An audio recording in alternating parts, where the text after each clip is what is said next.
بسم الله الرحمن الرحيم. أهلا بكم طلبة وطالبات الثانويات العامة أبطال دفعة 2024. احنا إن شاء الله هنبدأ مع بعض مراجعة الفيزياء كلها. هنبدأ مع بعض بالفصل الأول إن شاء الله.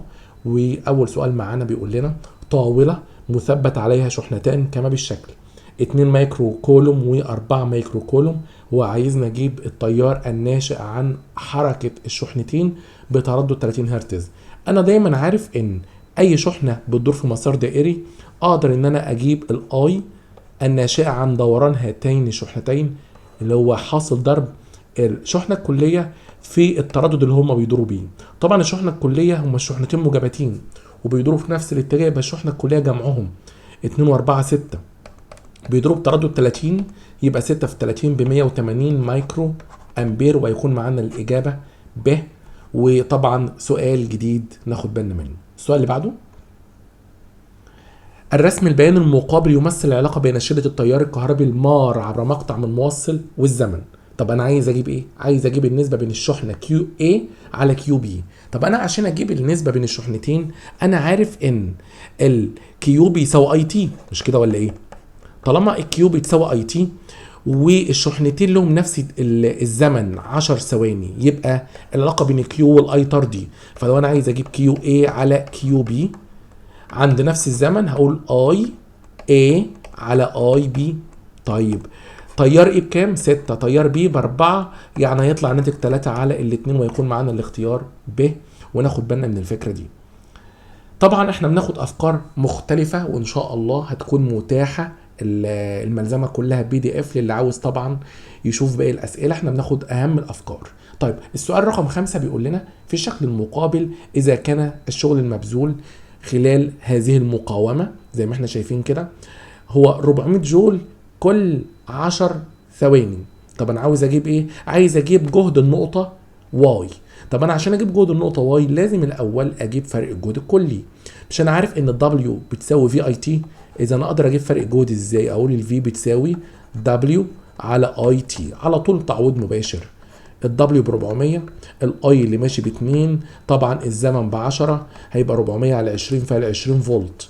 خلاص، وانا عارف ان الفي اكس واي بيساوي في اكس ناقص الفي واي. طب الفي اكس واي بكام؟ 20، يبقى اقول 20 هيساوي الفي اكس عشان هي الاعلى جهد طبعا ناقص الفي واي. يطلع من هنا ان الفي واي بتساوي سالب 10 فولت، ويكون معانا الاختيار زي ما احنا شايفين كده هو ب. نشوف مع بعض السؤال اللي بعده. السؤال رقم 8 بيقول لنا في الدائرة الكهربية الموضحة بالشكل عند إنقاص قيمة المقاومة RS زي ما احنا شايفين في الرسمة كده، عايز أعرف هيحصل إيه للقدرة المستنفذة في المقاومة R. فبكل بساطة أعمل إيه؟ أروح أجيب القانون اللي بيعبر عن القدرة المستنفذة في المقاومة R. أنا عارف إن الباور بتساوي I تربيع R، صح؟ الR كونست. إذا نشوف هيحصل إيه لقيمة التيار خلال المقاومة R. هو عمل إيه في الار اس؟ قللها.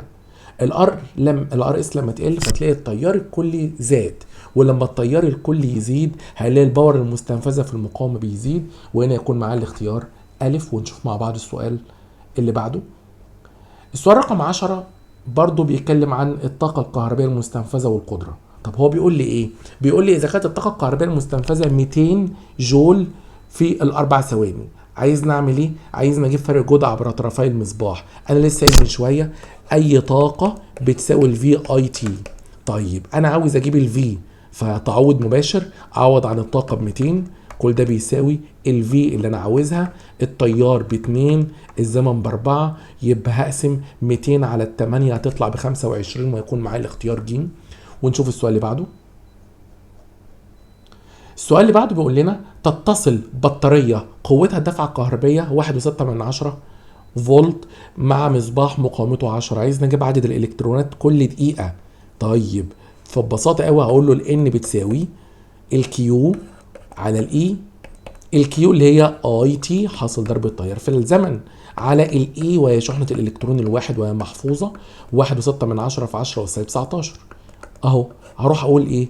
التيار اجيبه ازاي؟ من قسمة الفي على الار، 1.6 على 10 اهو. كل ده مضروب في الزمن، كل دقيقة يبقى عوض 60 ثانية على 1.6 في 10 أس سالب 19، ونشوف هيطلع معانا الناتج ايه. هيطلع معانا 6 في 10 أس 19 طبعا إلكترون، ويكون معاه الاختيار أ. ونشوف مع بعض السؤال اللي بعده. السؤال اللي بعده حته مهمه جدا على موضوع سحب سلك. انا عارف لما السلك نسحبه الطول بيزيد والمساحه بتقل، وفي قانون انا حافظه قوي عند السحب، وهو العلاقه ما بين الR1 على الR2. لو بدلاله الطول هقول الطول الاول تربيع على الطول الثاني تربيع. لو العلاقه مع المساحه، المساحه الثانيه تربيع على المساحه الاولى تربيع. طبعا هنا في السؤال مكلمنا عن الطول. الطول زاد 3 امثال، واقول لك على حاجه انا عارف الاجابه مباشره، يبقى المقاومه تبقى 9 امثالها. ليه؟ لان الطول لما يزيد 3 امثال، لما نعوض في القانون اللي قدامنا، لو ال L1 ب L يبقى L تربيع، ال L2 ب3 L كل ده تربيع، يبقى النتيجه اهو تطلع 9. لو عملت مقص تطلع ان الR2 9 R1، وهي فعلا تزداد 9 امثالها. ونشوف السؤال اللي بعده. السؤال اللي بعده جه في امتحان تجريبي 21 واداني 4 موصلات، وعايزنا ارتبهم من الاقل مقاومه للاكبر مقاومه. هو الموصلات دي قال لي في السؤال انهم من نفس الماده، يبقى الرؤيه ثابته، مختلفين في ال والاي. يبقى انا عشان اعرف الترتيب الصحيح للمقاومات لازم اجيب نسبه ال على ايه. يلا بينا نعملها. يلا. الاختيار ا هيبقى 2L على 2A، يعني كنسبه ال على ايه. طب الاختيار ب الاختيار ب هيكون ال على 3A. طب الاختيار سي 2L على ايه. طب الاختيار دي ال على 4A. يعني معنى الكلام ان اقلهم دي عشان هو ربع ال على ايه، بعدين بي اللي هو تلت ال على ايه، وبعدين A اللي هو 1 ال على ايه، وبعدين الاختيار سي هو اكبرهم اللي هو 2 ال على ايه. يبقى دي بعدين B وبعدين A وبعدين C. يبقى هنا هيكون معايا الاختيار أ. وفكرة ناخد بالنا منها. شوف السؤال اللي بعده بيقول لنا ايه. برضو جه امتحان تجريبي 21، فهو كان بيقول لنا انا عندي سلك طبعا بيمر فيه شدة تياره I وطوله L ومساحة مقطعه 3A. طيب غيرت البطارية مع تغيير الموصل المستخدم، بس نوع المادة ثابت من نفس المادة اهو، لان انا شدة التيار زادت 3 امثالها. طب ما تيجي نجيب المقاومة قبل اي حاجة. قبل اي تغيير كانت الR1 بتساوي ايه؟ رو اي L على 3A، عشان كانت المساحة 3A. طب ايه اللي حصل بقى؟ هو لما غير الموصل التيار بقى 3I، يبقى ده معناه التيار زاد 3 امثاله، يبقى المقاومة بعد اصبحت تلت قيمتها قبل. ما التيار لما يزيد 3 امثاله معناه المقاومة قلت للتلت. طب لو انا عملت الموضوع دوت وعوضت عن الR1 هيبقى تلت في الR1 اللي هي رو اي L على 3A، يعني يطلع التوسع رو اي في L على A. انهي اختيار هنا؟ لو قسمت الطول على المساحة هيديني تسع. جرب كده هتلاقي الاختيار أ 2L على 18A. لو فعلا قسمتهم على بعض هيطلع التوسع رو اي L على A، يعني المقاومة قلت للتوسع، فهنا لازم اختار أ. ونشوف السؤال اللي بعده بيقول لنا ايه. سلك معدني نصف قطره R، والسؤال ده جه في نماذج الوزارة السنة دي. بيقول لنا سلك معدني نصف قطره R ومقاومته 1.6 أوم. إذا أعيد تشكيله فأصبحت المقاومة 8.1 أوم. أنا عايز أعرف نصف القطر بعد التشكيل. طالما قال لك تم تشكيله، الR1 على الR2 لو بدلت الطول احنا لسه قايلين يبقى الطول تربيع طردي. لو بدلت المساحة تربيع عكسي. هل هنا بدلت المساحة ولا نصف القطر؟ نصف القطر. فلو انا فكيت المساحة هيبقى المساحة متر 4، يعني معناها ان نصف القطر أس 4، يعني R أس 4 التانية على الR أس 4 الأولانية. بس تعود مباشر بقى. هيبقى الR1 ب1.6، الR2 ب8.1، كل ده بيساوي R2 أس 4 على الR1 أس 4. طبعا نعوض عن الR1 بR عشان هو اللي قال اهو نصف قطره R. انا عشان اتخلص من الاربعه دي يا جماعه يبقى اقول الطرف الايسر ده أس ربع. خدتوا بالكم؟ يبقى نمسك الآلة الحاسبة كده ونقول 1.6 على 8.1. طبعا الأس هنا 4 هيروح هناك الربع، كل ده يساوي ار2 على الار1 وبعد كده اعمل مقص. نشوف الناتج هيطلع كام. هيطلع 2 على 3. يعني الار2 على الار1 هيطلع 2 على 3. اذا الار2 ب 2 على 3 ار1. وهنا يكون معايا الاختيار الف. وناخد بالنا من الفكره ديت عشان فكره مهمه جدا. طيب السؤال رقم 20 وهو سؤال برضو من الافكار المهمه، رابط هنا ما بين سحب السلك والطاقه المستهلكه. نشوف بيقول لنا ايه. بيقول لنا اذا كانت الطاقه المستهلكه في سلك 500 جول لكل ثانيه زي ما احنا شايفين، والسلك كان بيعمل على فرق جهد في. طب لما سحبنا السلك بقى السلك 4 امثاله، تعرف دلوقتي تقول لي المقاومه بعد السحب بقت قد ايه؟ برافو عليك، انا عارف العلاقه ما بين الار والال تربيع طردي، فلو الطول زاد 4 امثاله يبقى معناها ان المقاومه بقت 16 مثل. طب هو بيقول لنا عايز اجيب الطاقه المستهلكه خلال ثانيتين لما نشتغل على نفس فرق الجهد. انا عارف ان الباور بتساوي اما اقول اي تربيع ار او في تربيع على ار، صح؟ مش كده؟ هو قال لك نفس فرق الجهد، فانا هختار القانون اللي فيه في تربيع على ار. ليه؟ اصل ما يبقى الفي كونست يبقى العلاقه بين الباور والار عكسي. نعمل بقى نسبه. يلا بص، هو الباور 1 على الباور 2 هتساوي ار 2 على الار 1. الار 2 ب 16 ار 1، يبقى معنى الكلام دوت يبقى النسبه دي تطلع 16 على 1، صح؟ 16 على 1. طيب هو قال لك الباور الاولانيه 500 جول في الثانيه، يعني الباور 1 ديت ب 500، بقول له كده 500 هيساوي طبعا على الباور 2 هيساوي 16 على 1. ونعمل مقص ونجيب الباور 2 اهو. شوف كده الباور 2 هتطلع كام بقى؟ الباور 2 هتساوي 500 على ال 16، يبقى ببدا اشتغل سريعا كده تطلع 31 وربع. طب خد بالك انت كده جبت الباور اهو جول كل ثانيه، انت كده جبت الباور المستهلكه في الثانيه. طب لو انا عايز خلال ثانيتين يبقى اضرب الرقم ده في 2.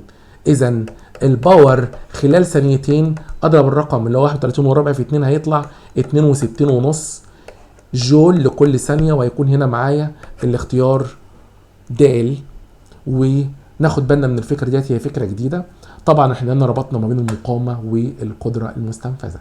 شوف مع بعض السؤال اللي بعده. السؤال اللي بعده طبعا هو سؤال مشهور جدا، عمل علاقه بينيه ما بين الار والواحد على ايه. وانا دلوقتي علشان اجاوب على اسئلته لازم اجيب الميل. هو السلوب بيساوي ايه هنا؟ هقول له كده السلوب بيساوي رو اي على ايه، صح؟ مش كده ولا ايه؟ طيب او ممكن اقول 1 على سيجما ايه، على اساس ان الرو ايه هي مقلوب السيجما، والميل هو التان سيتا. تعرف ان كده اقدر اجاوب على اسئلته بسهوله. ازاي؟ تعال نقرا اسئله. اي المواد التاليه لها توصيليه كهربيه اكبر؟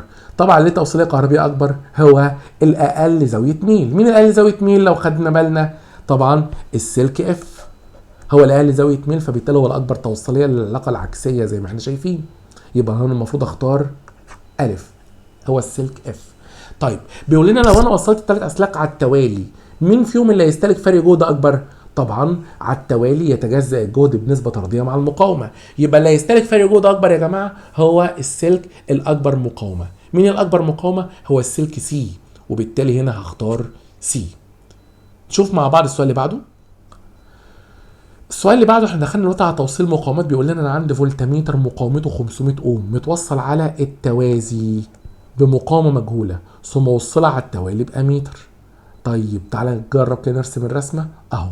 راح جايب لنا مقاومه مجهوله اهيت، المقاومه المجهوله وصل معاها فولتميتر على التوازي، الفولتميتر مقاومته 500 اوم، والمقاومه اللي هو اتوصل معاها انا مش عارفه او مش عارف قيمتها يعني، ووصلناهم مع بعض بعمود كهربي.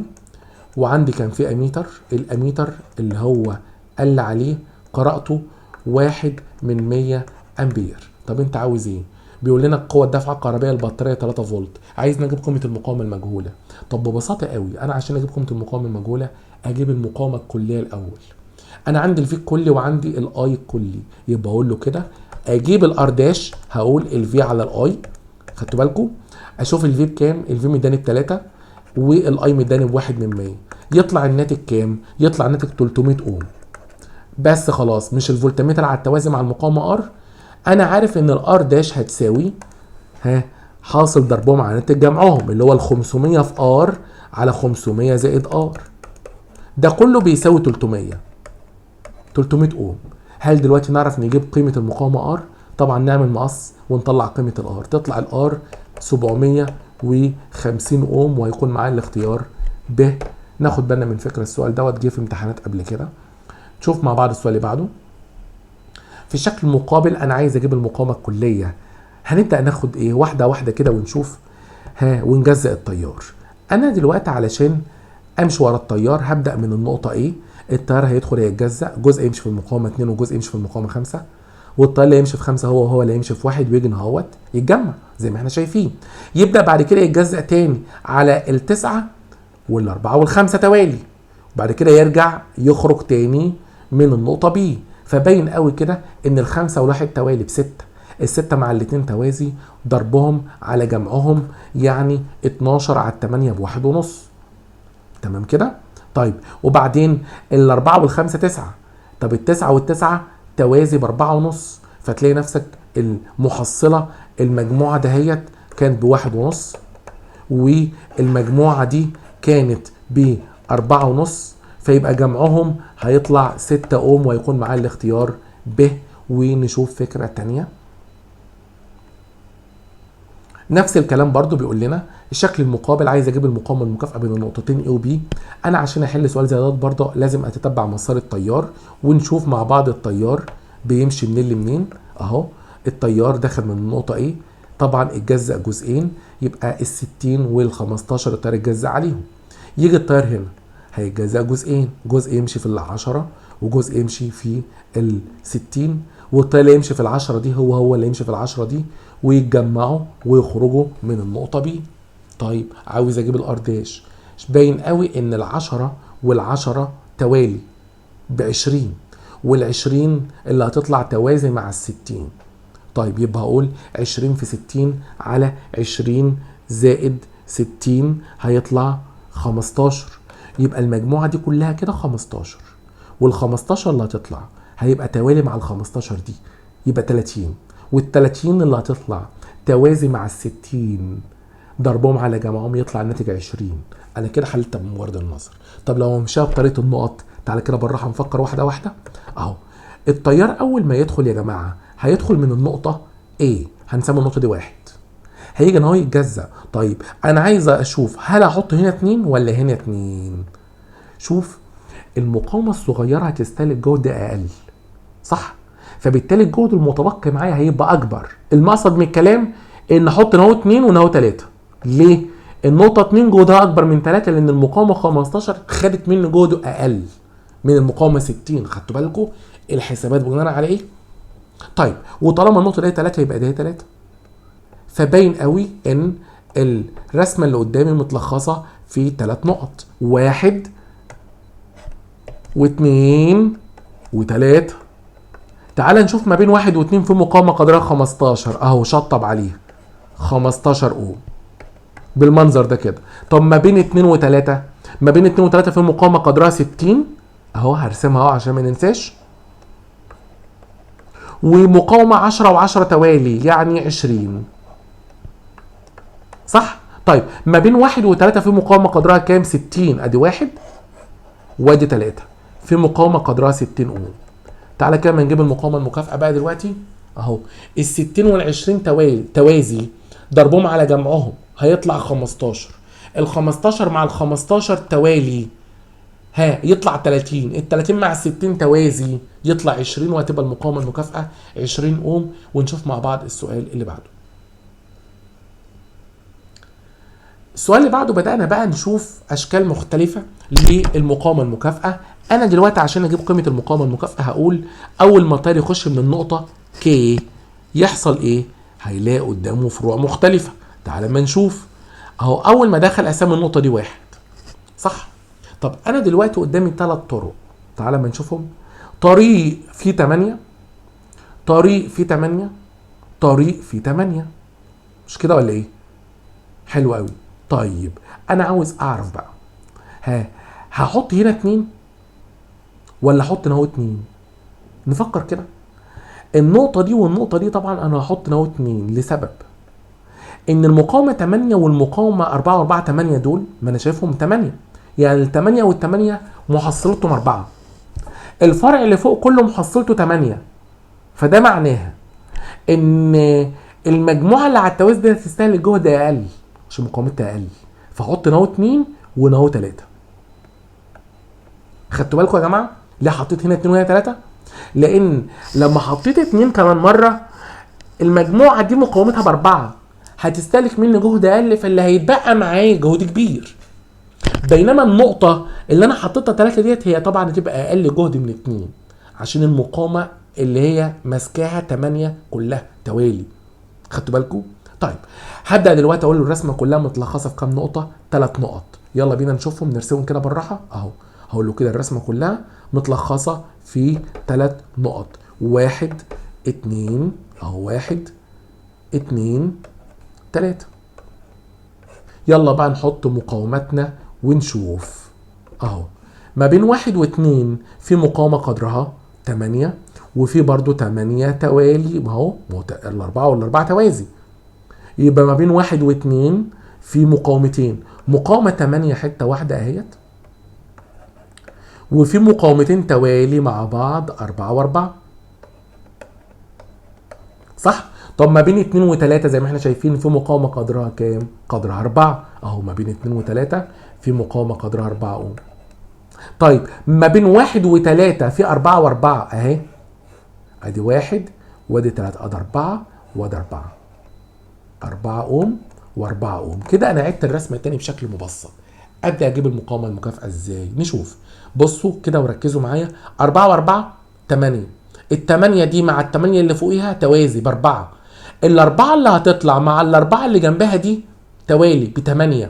التمانية اللي هتطلع مع التمانية اللي تحت توازي ب4، ويكون معاه الاختيار ج. وطبعا انا كده بسطت الرسمة.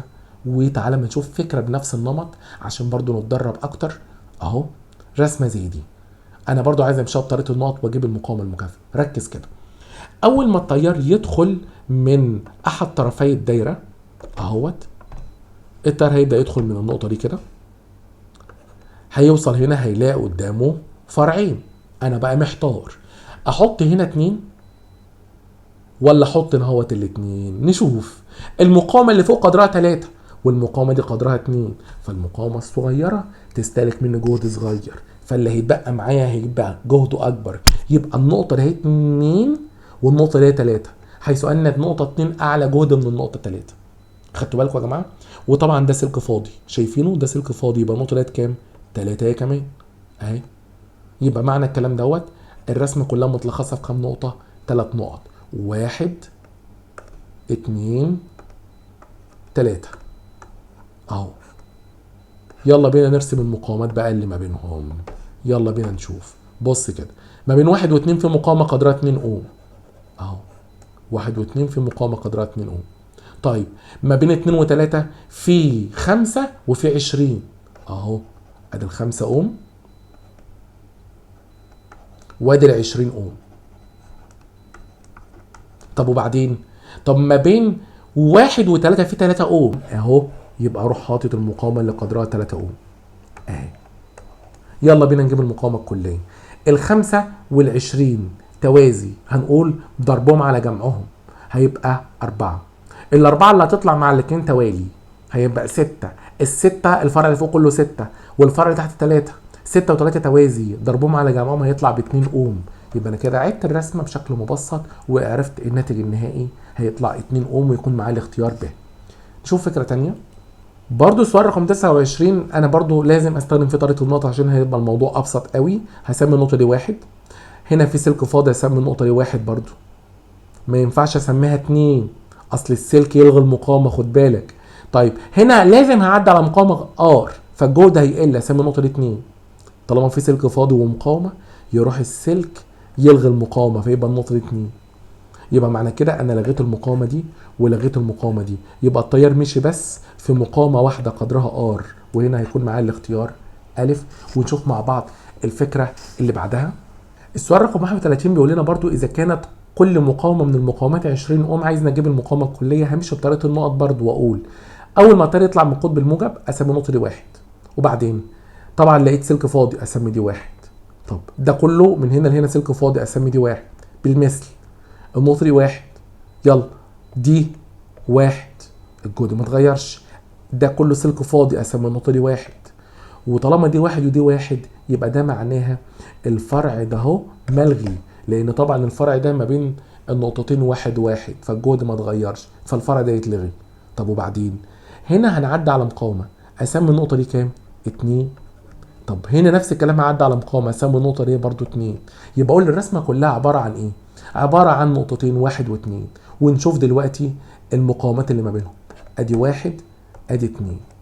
شوف كده المقاومات اللي ما بينهم ايه اهو، نرسمهم.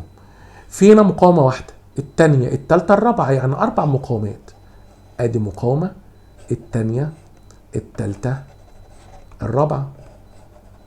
طيب دلوقتي كل مقاومه 20 20 على 4 فعلى 5، فيبقى الار داش بتساوي 20 احداهم على عددهم 20 على 4 فعلى 5 اوم، ويكون معايا الاختيار الف. وطبعا فكره ناخد بالنا منها، ونشوف مع بعض السؤال اللي بعده.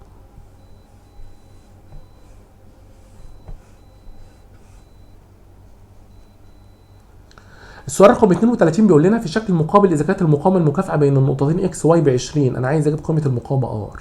الموضوع بكل بساطه، انا عارف ان الار داش اللي ما بين اكس وواي هو قال لي 20، وانا اقدر اجيب المقاومه الكليه دلوقتي. اقول ايه؟ 12 والاتنين ار توازي، هقول ضربهم على جمعهم، واللي هيطلع يتاخد مع الار اللي بره دي توالي. ده كله ب 20. المعادله ديت فيها كام مجهول؟ هو مجهول واحد ار. نعرف نجيب قيمتها طبعا بالاله الحاسبه، نشتغل ونجيب قيمه الار. طبعا بالحسابات هيطلع معايا الار ب 12 اوم، وهيكون معايا الاختيار الف. ونشوف مع بعض الفكره اللي بعدها. السؤال رقم 34 بيقول لنا اي من هذه المجموعه من المقاومات يعطي مقاومه كليه قدرها ار. طب انا عشان احدد حاجه زي كده لازم اجيب المقاومه المكافئه في كل شكل. يلا نجرب كده. يلا ها، الفرع ده 2 ار و4 ار ب 6 ار، يبقى 6 ار وار و3 ار. ال 6 ار وال3 ار ب 2 ار، يبقى الفرع ده كده خلص والفرع ده خلص ب 2 ار. 2 ار مع الار اللي موجوده ضربهم على جمعهم يبقى 2 على 3 ار. طب يلا الفرع ده 4 ار والفرع ده 4 ار ب 2 ار. ال 2 ار اللي هتطلع مع الار، ال 2 ار اللي في الفرع الاوسط تطلع ار واحده، ففعلا الاختيار بي هو اللي هيديله مقاومه مكافئه قدرها ار، ويكون هنا معايا الاختيار ب. نشوف مع بعض السؤال اللي بعده بيقول لنا ايه. بيقول لنا في الدائره الموضحه بالشكل عايز اجيب قيمه الار. طب انا عشان اجيب قيمه الار اعمل ايه؟ الاول اجيب الار داش او الار الكليه. الار الكليه انا عندي الفي باتري الكليه والاي الكلي، يبقى اقول له كده الار داش هتساوي اهو الفي باتري على الاي العام، يعني هقول له 120 على 10 هيطلع 12 اوم. طب وبعدين انا عارف ان كمان الار داش بتساوي الخمسه والار توازي، اقول حاصل ضربهم على ناتج جمعه، واللي يطلع يتاخد مع الثمانيه توالي. يبقى المعادله دي دلوقتي بقى فيها كام مجهول؟ هو مجهول واحد، قيمه الار. اطلع قيمه الار تطلع الار ب 20 اوم، ويكون معاه الاختيار ج. يلا بينا نشوف السؤال اللي بعده. السؤال اللي بعده بيختبرني في موضوع تجزئه التيار، فبيقول لي التيار الاي اللي طالع من البطاريه في الدائره اللي احنا شايفينها دي هيعدي على مقاومه قدرها 9، يجي ان هو يتجزأ. هيلاقوا قدامه كام فرع؟ فرعين. الفرع ده كله فيه مقاومه قدرها 36، والفرع اللي فوق ده كله مقاومه قدرها 12. النسبه ما بين المقاومتين كام؟ ايوه، لو انا جبت النسبه وتناسب على ال 12 فالواحد دي 36 على ال 12 فالتلاته، يعني معنى الكلام دوت الفرع اللي تحت 3 امثال الفرع اللي فوق. يبقى النسبه بين المقاومات كده بالترتيب 1 ل 3، يبقى المفروض النسبه بين التيارين 3 ل 1. فلو طلع اي يتجزأ بنسبه ربع اي وتلات ارباع اي، يمشي في الفرع اللي فوق. هو عاوز يجيب قرايه الاميتر، يبقى الاميتر ربع اي، هيكون الاختيار د. خدتوا بالكم؟ يبقى انا جبت نسبه المقاومات وعكستها مع التيار. النسبه بين المقاومتين الفرع اللي فوق 1 إلى 3 الفرع اللي تحت، يبقى النسبه بين التيارين 3 لفوق إلى 1 تحت. فالاي قسمته ربع وثلاث ارباع، يبقى الربع يمشي في الاميتر تحت، يبقى ريت الاميتر ربع امبير. ونشوف مع بعض السؤال اللي بعده. في الشكل المقابل انا عايز اجيب قراءة الاميتر. طيب لازم نشوف الاميتر موجود في انهي نقطة بالظبط في الدايرة. داخل للنقطة دي كده 6 امبير، هيلاقوا قدامه 2 اوم و2 اوم، ف6 امبير يتجزأوا عليهم بالتساوي، اصل الاتنين والاتنين توازي يا جماعة. يبقى معنى الكلام ده الاميتر ده يمشي فيه 3 امبير، ويكون هنا معايا الاختيار ج. سؤال بسيط جدا. السؤال رقم 38 بيقول لنا انا عايز اجيب شريط التيار اي، فاللي انا هعمله ايه؟ هنمشي بطريقه النقط عشان نعرف توصيل المقاومات اللي قدامي. اسمي النقطه دي 1 مثلا. طب هنا عديت على مقاومه، يبقى وده سلك معدي من فوق، يبقى النقطه دي 2. واخد بالك ان ده من هنا لهنا سلك فاضي، يبقى النقطه دي 1. يبقى معنى الكلام دوت المقاومه 4 ماسكه 1 و2، والمقاومه 6 ماسكه 1 و2، يبقى المقاومتين توازي. فلو انت عايز تجيب قيمه التيار المقاومه ار، اقسم 12 على 4 فعل 3 امبير، اصل المقاومتين يعتبروا توازي مع البطاريه زي ما انت شايف كده اهو. مقاومه قدرها 4 ومقاومه قدرها 6، فاقسم على طول 12 الفي على الار يديلك الاي، يبقى 12 على 4 فعل 3 امبير، ويكون معايا الاختيار ج. السؤال رقم 39 بيقول لنا ايه؟ السؤال رقم 39 بيقول لنا انا عايز اجيب نسبة الاميتر A1 على الاميتر A2. طيب نعمل ايه؟ لازم نشوف الاول الافرع المقاومات اللي فيها كام. فالتيار لما يخش عند النقطة دي كده هيلاقي قدامه فرعين. فرع اللي تحت ده مقاومته 20 اوم، صح؟ طيب الفرع اللي فوق برضه مقاومته 20 اوم. ليه؟ ال 15 وال 30 توازي، ضربهم على جمعهم ب 10، وال10 مع ال10 توالي يبقى 20. يبقى لو كان داخل اي هيتجزأ نص اي ونص اي، صح ولا غلط؟ طبعا. طب النص اي ده يجي هنا يتجزأ على المقاومتين توازي. انا عايز اجيب الاميتر A1 عادي خالص. هنقول ان التيار وليكن هنسميه تياره I1، تيار الفرع اللي فوق ده بيساوي التيار اللي عام نص اي في مقاومة الفرع الاخر اللي هي 30 على مجموع المقاومتين اللي هو 45. يعني اكني همسك الآلة الحاسبة كده واقول نص في 30 على 45 هيطلع تلت. يعني معنى الكلام دوت الاميتر A1 نصيبه تلت اي. هو عايز ايه بقى؟ A1 على A2. ال A1 ده تلت اي على ال A2 ده نص اي، اكنك بتقسم التلت على النص، يبقى تلت على النص هيطلع كام؟ اهو هيطلع 2 على 3، ويكون هنا معايا الاختيار ج. وطبعا فكره ناخد بالنا منها. تمام. نشوف السؤال اللي بعده بيقول لنا ايه. بيقول لنا في الشكل المقابل عايز اجيب نسبه الاي 1 على اي 2. انا عشان اجيب نسبه الاي 1 على اي 2 لازم تبقى عارف ان السلكين اللي عندي توازي، فيكون الاي 1 على الاي 2 كنسبه الار 2 على الار 1، اصل فرق جهدي ثابت فالاي والار عكسي، والعلاقه ما بين الار والاي طبعا هنا الاختلاف في الطول والمساحه، مش كده؟ طيب فلو انا عايز احط الطول مع الار طردي يعني L2 على L1. طب الار والاي عكسي يعني A1 على الA2 بس تعويض مباشر، يبقى الاي 1 على الاي 2 هيساوي يلا ال L1. You'll need to unlock your iPhone first.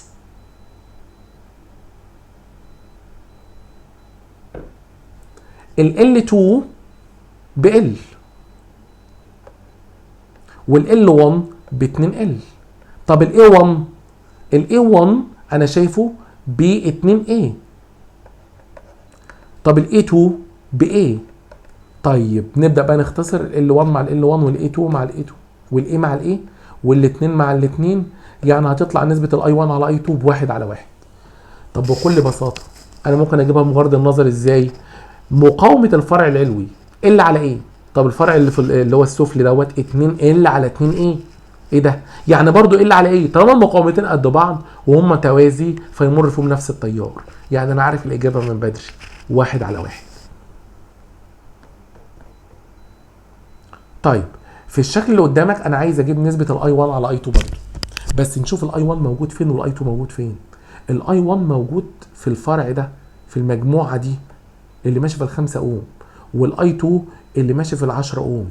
طب احنا باين قوي ان المجموعه ده كلها، ناخد بالنا اللي هظللها، المجموعه ده كلها مقاومتها كام اوم؟ جرب كده، ال20 مع ال20 توازي ب10، وال10 مع ال10 ب5. طيب طب بص وركز، المجموعه ده كلها مقاومتها كام؟ ال10 مع ال10 5، وال5 مع ال5 2.5. يعني المقاومه ده ب2.5.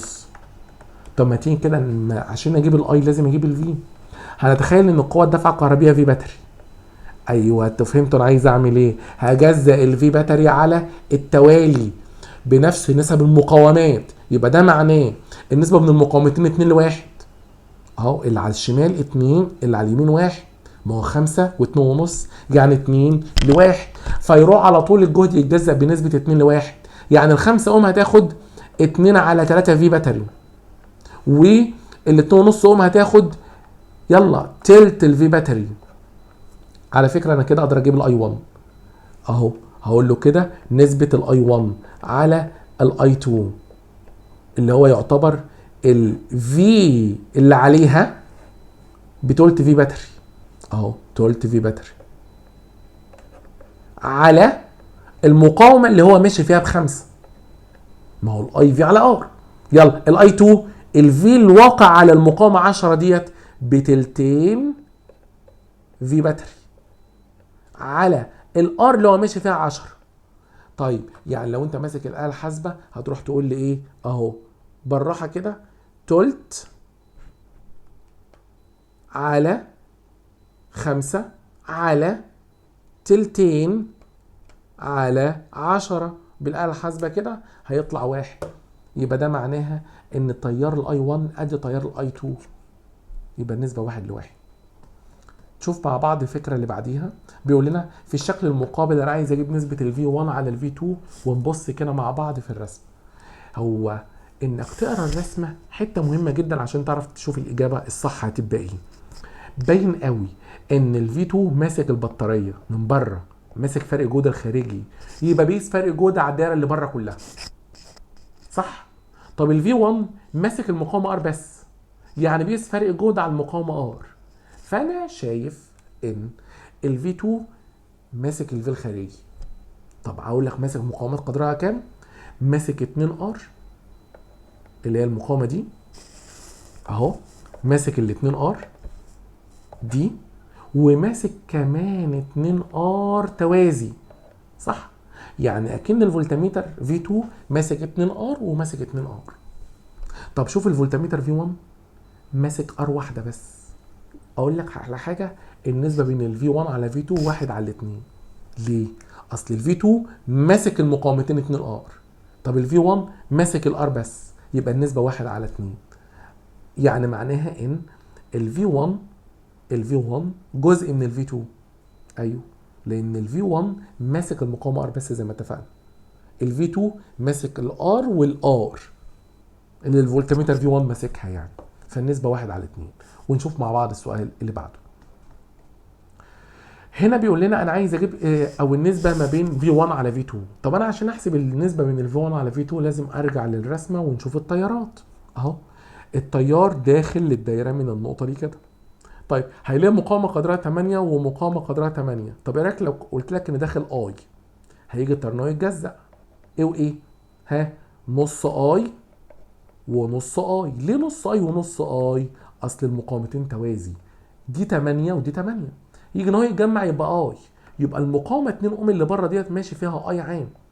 انا عايز اجيب الفي 1. نعمل ايه؟ نقول الفي 1 بيساوي الاي اللي ماشي فيها باي ومقاومتها ب2. طب التيار اللي هو الفي 2، انا عشان اجيب الفي 2 اشوف تيارها ايه؟ نص اي. يبقى اقول نص اي في 2 يعني تطلع اي. هو عايز يجيب نسبة مين على مين؟ الفي 1 على الفي 2، يعني 2 اي على اي تطلع كنسبة 2 على 1، ويكون معايا الاختيار ج. خدتوا بالكم يا جماعة؟ يبقى انا عملت ايه؟ جزأت التيار وجبت القانون الفي بيساوي اي ار واخترت الاجابه الصحيحه. نشوف مع بعض السؤال اللي بعده بيقول لنا ايه.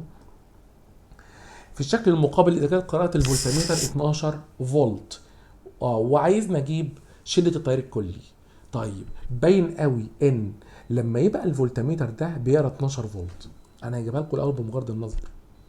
يلا ها، والمقاومه دي 18، النسبه بين المقاومتين 1:3. يعني معنى الكلام دوت المفروض المقاومه 18 الجهد الواقع عليها 12 في 3 36 يعني، لان المقاومه دي 3 امثال دي. طب المقاومه الكليه 6 وال18 توالي ب 24، ال 24 وال 12 توازي، حاصل ضربهم اهو 24 في 12 على 24 زائد 12 ب 8. وانا عارف ان الجهد الكلي 12 زائد 36، 12 زائد 36 على ال8، يبقى التيار هيطلع 6. دي طريقه. هنشوف مع بعض طريقه تانية، موضوع بسيط. هو الفولتميتر ده اهو، نرجع للرسمه ونشوف اهو، دي قرايته 12 فولت. طب هو بيقول لي انا عايز اجيب التيار العام، اجيب تيار المقاومه 6، 12 على 6 فال 2، يبقى الفرع ده كان ماشي فيه 2 امبير صح؟ طيب يبقى الفرع اللي تحت ماشي فيه كام؟ هنشوف المقاومتين مش توازي. الفرع العلوي ب 24، هنقول ان الفي 1 بتساوي الفي 2، الفي اللي على الفرع اللي فوق اي ار 2 في ال 6 وال 18 24، يبقى 2 في 24 هيساوي ها الاي اللي ماشي في الفرع اللي تحت مضروب في ال 12، وبالتالي اقدر اجيب دلوقتي الاي 2. هيطلع الاي 2 بكام؟ ب 4 امبير. اذا الاي هيساوي 2 زائد 4 هيطلع 6 امبير، ويكون معايا هنا التيار الكلي ب 6 امبير، ويكون معايا الاختيار الف. ونشوف مع بعض النقطه اللي بعدها. بيقول لي في الدائره الموضحه بالشكل ده تكون قراءه الفولتميتر كام مع اهمال المقاومه الداخليه. طيب هل هتبقى بصفر ولا ب3 فولت ولا اكبر من 3 ولا اقل من 3؟ حاجه زي كده. انا عشان احددها لازم اكون عارف ان في التوالي الجهدي بيتجزأ. صراحه انا جبتها بمجرد النظر اقل من 3. ليه؟ هو لو الاربع مقاومات دي ار ودي ار ودي ار او دي ار ودي ار ودي ار، هل دي ار؟ عارف لو دي ار بس يبقى جهد الواقع على 3، انما دي مش ار، دي نص ار. المجموعه دي كده كلها نص ار، فطالما نص ار المقاومه بتاعتها قلت عن الار فتاخد اقل من 3، يبقى المفروض هنا اختار د. طب لو عايز اجيبها بالخطوات هقول كده، الفي قرايته هتساوي الاي العام اللي داخل لهم في الار داش لمجموعه التوازي اهو، لمجموعه التوازي. طيب الاي العام هاسم الفي باتري ب 12 على المقاومه الكليه. المقاومه الكليه ار وار وار توالي وفي نص ار معاهم، الار والار نص ار، يبقى 3 ونص ار. طبعا ده كله مضروب في المجموعه بتاعت التوازي الار والار اللي هي نص ار اهو. يبقى هعمل ايه؟ همسك الاله الحاسبه واقول 12 في نص واقسم على ال3 ونص. شوف الناتج هيطلع 12 على 7، يعني قيمة الفي هتساوي 1.7 فولت، ويكون معايا الناتج أقل من 3. وطبعا دي فكرة لازم ناخد بالنا منها. السؤال رقم 47 نفس النمط، أنا عايز أجيب قراية الفولتميتر، فهقول له برضو الفي هتساوي أي آر أهو، الفي بتساوي أي آر، الأي العام في الآر اللي الفولتميتر ماسكها. طيب الأي العام أجيبه إزاي؟ هقسم الفي الكلي اللي هي 20 على الار داش. طب الار داش بكام يا جماعه؟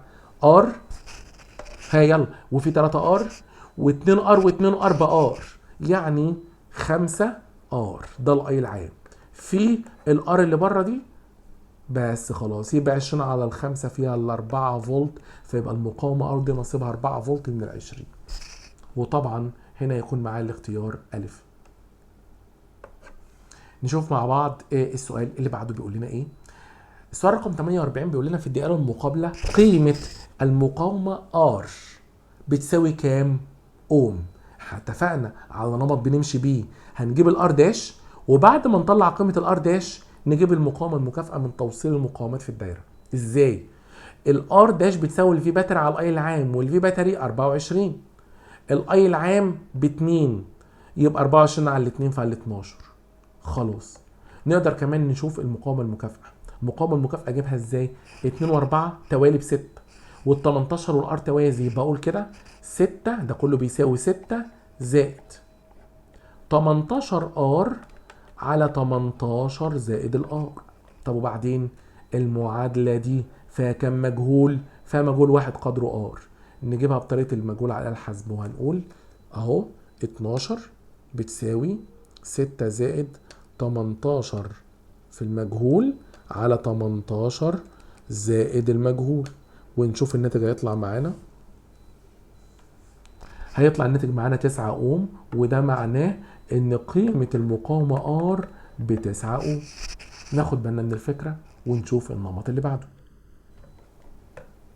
في الدائرة الكهربائية الموضحة بالشكل تكون قيمة شدة التيار المار خلال البطارية. يبقى عايزني الأول أجيب المقاومة الكلية وأبدأ أجيب التيار العام.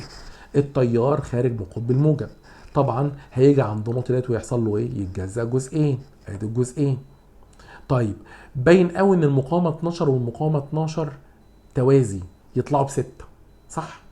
وعشان اجيب المقاومه المكافئه بشكل يعني منمق شويه، همشيها بطريقه النقط يا سيدي. هسمي النقطه دي 1. طيب هنا في مقاومه 4، هنا مقاومه 10. انا محتار احط هنا اهو 2 ولا احط الاتنين هنا. طبعا انا هحط الاتنين هنا، حيث ان النقطه 2 دهيت اكبر جهد من النقطه 3. ليه؟ اصل هنا عديت على مقاومه قدرها 4، استهلكت جهد اقل من اللي استهلكته لما عديت على 10، يبقى النقطه 2 اكبر جهد من النقطه 3. عرفنا ازاي بنحدد النقط؟ طيب السلك ده فاضي، يبقى النقطه ده سماها 3. اقول له الرسمه كلها متلخصه في كام نقطه؟ في 3 نقط. يلا، ما بين 1 و2 في مقاومه قدرها 4 اوم اهو. طيب ما بين 2 و3 في 12 و12 اهي 12 اوم و12 اوم. طب وبعدين في مقاومة ما بين 1 و3 قدرها 10 اهي. ادي المقاومة اللي قدرها 10 ما بين 1 و3.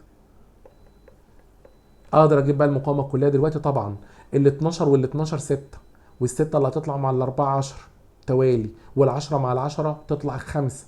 يبقى معنى الكلام دوت ان الار داش بتساوي 5 اوم. اذا اقدر اجيب الاي العام، اقول له الفي باتري على ار داش زائد الار سمول. الفي باتري بكام؟ ب 24. الار داش 5، وطبعا الار سمول 1، يعني 24 على 6 فيها ال 4 امبير. وكده اقدر اجيب التيار الكلي المار في الدايره. نشوف مع بعض السؤال رقم 51. بيقول لنا في الدائره المقابله اذا زادت قيمه الار 1. شايف الار 1 اللي قدامك دي لو زادت هيحصل ايه لقرايه الاميترات؟ فتعالى نحلها بكل بساطه. مع اهمال المقاومه الداخليه للبطاريه، فالجهد كله رايح على الدايره اللي بره، صح؟ يعني معنى كده ان المقاومتين دول الجهد الواقع عليهم ثابت.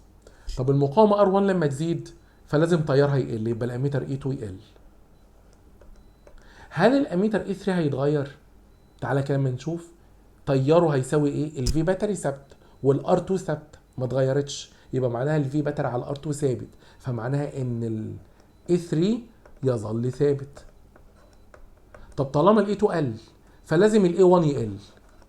ما هو استحاله يزيد ولا يفضل ثابت، لان ده العام بتاعهم. يبقى A1 يقل وال A2 يقل وال A3 يظل ثابت. طب ال A1 يقل ممكن اقولها لك بطريقه ثانيه. ليه يقل؟ مش المقاومه الكليه زادت فيروح التيار الكلي يقل، فال A1 ده تيار كلي يقل بس خلاص. يبقى يقل يظل ثابت. وطبعا هيكون معايا الاختيار ج. ونشوف مع بعض السؤال اللي بعده. بيقول لنا في الدائره المقابله اذا احترقت فتيله المصباح اكس. عايز اعرف قرايه الفولتميتر واضاءه المصباح واي يحصل لها ايه، علما بين المصابيح متماثله. تعالى كده نشوف المصباح اكس اهو. المصباح اكس ده اهو لو اتحرق، مش تقريبا كده معناها ان مفيش تيار هيمر في الدايره؟ طبعا ده انا فتحت التيار العام، يبقى معناها ان الاكس هينطفئ والفولتميتر V2 هيقرا 0. يبقى ده معناه هتنعدم وتنعدم. تنعدم اضاءة المصباح واي لان التيار العام خلاص ما عادش بيمر، والفولتميتر يحصل ايه؟ قرايته تنعدم برضو. والفولتميتر قرايته تنعدم برضو. ليه تنعدم؟ اصلا مفيش تيار بيمر في الدايره، صح؟ طب تعالى بنشوف الفكره اللي بعدها زيها مع اختلاف بسيط. طب المره دي بقى لو المصباح واي فتلته هي اللي اتحرقت، المصباح اكس يحصل له ايه؟ تعالى ما نشوف. هو المصباح واي لما فتلته تتحرق خلاص بقى الفرع اللي تحت اكنه مش موجود. التيار هيمر في الدايره دي توالي. ومش عايز اقول لك ان الفولتميتر مقاومته كبيره جدا جدا جدا. هو قال حتى في السؤال اللانهائيه ده معناها ان تيار الدايره سيقول للصفر. فالمصباح اكس اضاءته هتقل قوي. طيب الفولتميتر بقى قرايته يحصل لها ايه؟ قرايته كانت في الاول قبل ما يحصل احتراق للمصباح في باتري ناقص الاي ار. طيب لما ده في الاول، لما المصباح واي يتحرق هيبقى الفي 2 هتساوي ايه؟ هتساوي الفي باتري تقريبا، لان تيار الدايره تقريبا سيقول للايه؟ قلنا سيقول للصفر تقريبا. يبقى ده معناه ان قرايته زادت، يبقى الفولتميتر ده يزيد قرايته، بينما المصباح اكس هينطفئ. يبقى هتزداد قرايه الفولتميتر وتنعدم اضاءه المصباح اكس، لان تقريبا تيار الدايره هيقول للصفر. ويكون هنا معايا الاختيار ب. ونشوف مع بعض السؤال اللي بعده. هنا عايز يقول لي لو اتحرق المصباح 2، إضاءة المصباح 1 و3 و4 يحصل لهم ايه؟ الأسئلة اللي بالنمط ده يا جماعة عشان نحلها بسهولة جدا نعمل جدول ونشوف قبل الاحتراق وبعد الاحتراق. اهو الجدول اهوت، اهو المصباح 1، المصباح 2 الجهد الواقع عليه هيبقى كام؟ المصباح 3، المصباح 4. يلا كده نشوف. اهو المصباح 1 الجهد الواقع عليه كان في الاول طبعا هو يعتبر توازي مع البطاريه فياخد الفي باتري كلها، صح؟ الفرع اللي تحت ده كله توازي مع البطاريه، بس النسبه بين المقاومتين دول مع بعض توازي بنص ار وده ار. فلو معايا في باتري هجزأه عليهم بنسبه التلتين والتلت. يبقى ده معناه ان المصباح 1 كان واخد في باتري، المصباح 2 و3 كان واخد تلت الفي باتري عشان هو متوازي. المصباح 4 كان واخد تلتين الفي باتري. طب بعد ما المصباح رقم 2 يتحرق، ده لما يتحرق هيبقى الفرع اللي تحت فيه بس مصباحين، فيروح الفي باتري يتجزأ عليهم هما الاتنين نص ونص. هل المصباح 1 ده الجهد الواقع عليه يتغير؟ لا، هيفضل في باتري. المصباح رقم 2 اتحرق، المصباح 3 والمصباح 4 توالي هيتجزأ عليهم الفي باتري، نص في باتري، والمصباح 4 نص في باتري. يبقى ده معناه ايه؟ ده معناه ان المصباح 1 يظل ثابت، المصباح 2 خلاص انحرق يبقى خلاص مش هيمر فيه تيار هيطفي. المصباح 3 كان تلت بقى نص يبقى تزيد اضاءته. المصباح رقم 4 كان تلتين بقى نص يبقى تقل اضاءته. يبقى يظل ثابت، تزداد الإضاءة، تقل الإضاءة، ويكون معاه الاختيار ج. نشوف مع بعض نمط تاني من الأسئلة.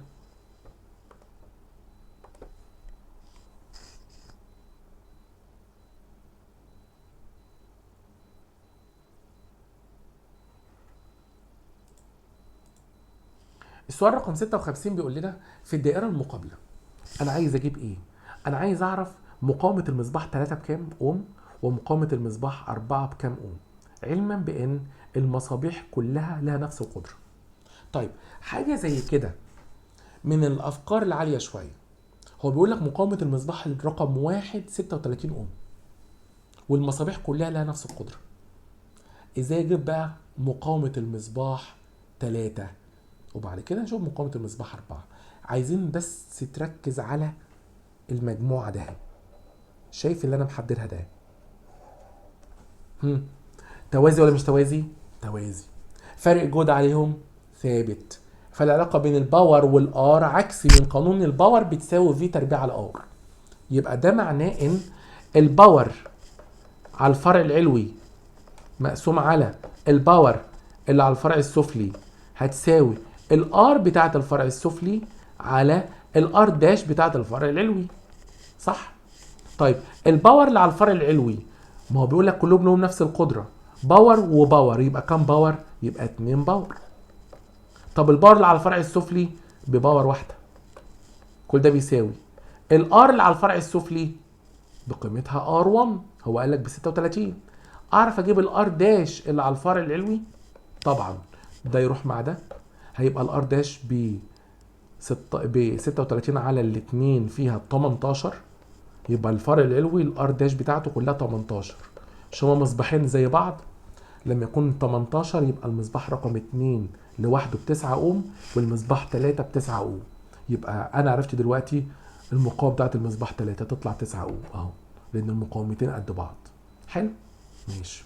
عايزنا نجيب بقى مقاومه المصباح رقم 4. تعالى بينا نركز على انهي مجموعه او على انهي مقاومه بقى. ركز كده معايا. هنركز على المجموعه اللي على التوازي ده اهي. ركز اهو، المجموعه اللي على التوازي ده اهي مع بعضها، والمصباح رقم 4 لوحده، ونقارن بين الباور والباور. مش هي تعتبر المجموعه دي توالي؟ يبقى معناها التيار ثابت، فالعلاقه بين الباور والار طردي. يبقى ده معناه ايه؟ الباور اللي على المصباح 4 على الباور اللي على المجموعه هتساوي الار بتاعه المصباح 4 على الار داش بتاعه المجموعه. تعالى كده ما نشوف. الباور اللي على المصباح 4 بباور. طب الباور اللي على المجموعه كلها هم كام مصباح؟ 1 2 3، يعني 3 باور. اصل بجمع الطاقه او القدره على فكره. كل ده بيساوي الار 4 اللي انا عايز اجيبها. طب الار اللي بتاعت المجموعه انا عرفت الفرع اللي فوق 18، والمقاومه بتاعت المصباح رقم 1 36، وهم توازي اقدر اجيب المقاومه المكافئه بالاله الحاسبه. كده هقول 36 في 18 على 36 زائد 18 هيطلع 12، ففعلا المجموعه مقاومتها ب 12. طبعا الباور تطير مع الباور، تطلع الار 4 12 على 3 فال 4 اوم، وقيمه المقاومه 4 ار 4 هتطلع ب 4 اوم، ويكون معايا الاختيار ب. فكره حلوه جديده ما كانتش خالص في امتحانات، ناخد بالنا منها. نشوف مع بعض السؤال اللي بعده. بيقول لي في السؤال رقم 57 الشكل يوضح دائره مغلقه عند زياده المقاومه المتغيره اس. انا عايز اعرف هيحصل ايه لقرايه الاميتر وقرايه الفولتميتر. تعالى ما نحط قاعده بوجه عام. المقاومه لو زادت مقاومه المجموعه هتزيد، فتيار المجموعه يزيد. جرب كده. المقاومه اس في الرسمه اللي قدامنا لما تزيد ايه اللي يحصل؟ اول ما المقاومه اس تزيد المجموعه دي كلها مقاومتها تزيد، جهدها يزيد، فبالتالي تيار هيزيد. كمان مره المقاومه اس لما تزيد الجهد اللي على المجموعه هيزيد، فالاميتر قرايته تزيد، يبقى قرايته تزداد اهو، يبقى قرايته تزداد. طب انا عايز اجيب قرايه الفولتميتر. مش المقاومه الداخليه مهمله؟ الفي باتري جهدها بيتجزأ على المجموعه جزء وعلى المقاومه 2 ار جزء. طب المجموعه دي لما الجهد عليها يزيد يبقى المقاومه 2 ار الجهد عليها يقل، ففعلا الفولتميتر قرايته تقل، بينما الاميتر قرايته تزيد. يبقى الفولتميتر قرايته هتقل والاميتر تزيد، ويكون هنا معايا الاختيار ج. ونشوف مع بعض السؤال والفكره اللي بعدها. السؤال اللي بعده بسيط جدا وواضح جدا، ورغم كده ان في ناس بتغلط فيه. المجموعه اللي عندي على التوازي مش كده؟ طيب المقاومه الداخليه مهمله طبعا، يبقى ده معناه ان الفي هتساوي الفي باتري، يعني الجهد الخارجي ثابت، فبالتالي هلاحظ ان الفي بتساوي الفي باتري. طب لو المصباح ده اغلقناه طالما ما فيش مقاومه داخليه فيظل الجهد ثابت، فبالتالي قرايه الفولتميتر ستظل ثابته، وهيكون معايا الاختيار ب. ناخد بالنا من النمط ده من الاسئله يا جماعه. في التوازي مفيش مقاومه داخليه بيفضل الجهد ثابت مهما تغيرت مقاومه الفروع. طيب السؤال بيقول لنا ايه في الشكل اللي قدامنا؟ اذا كانت قرايه الفولتميتر 6 فولت عايز نجيب قيمه المقاومه اهو.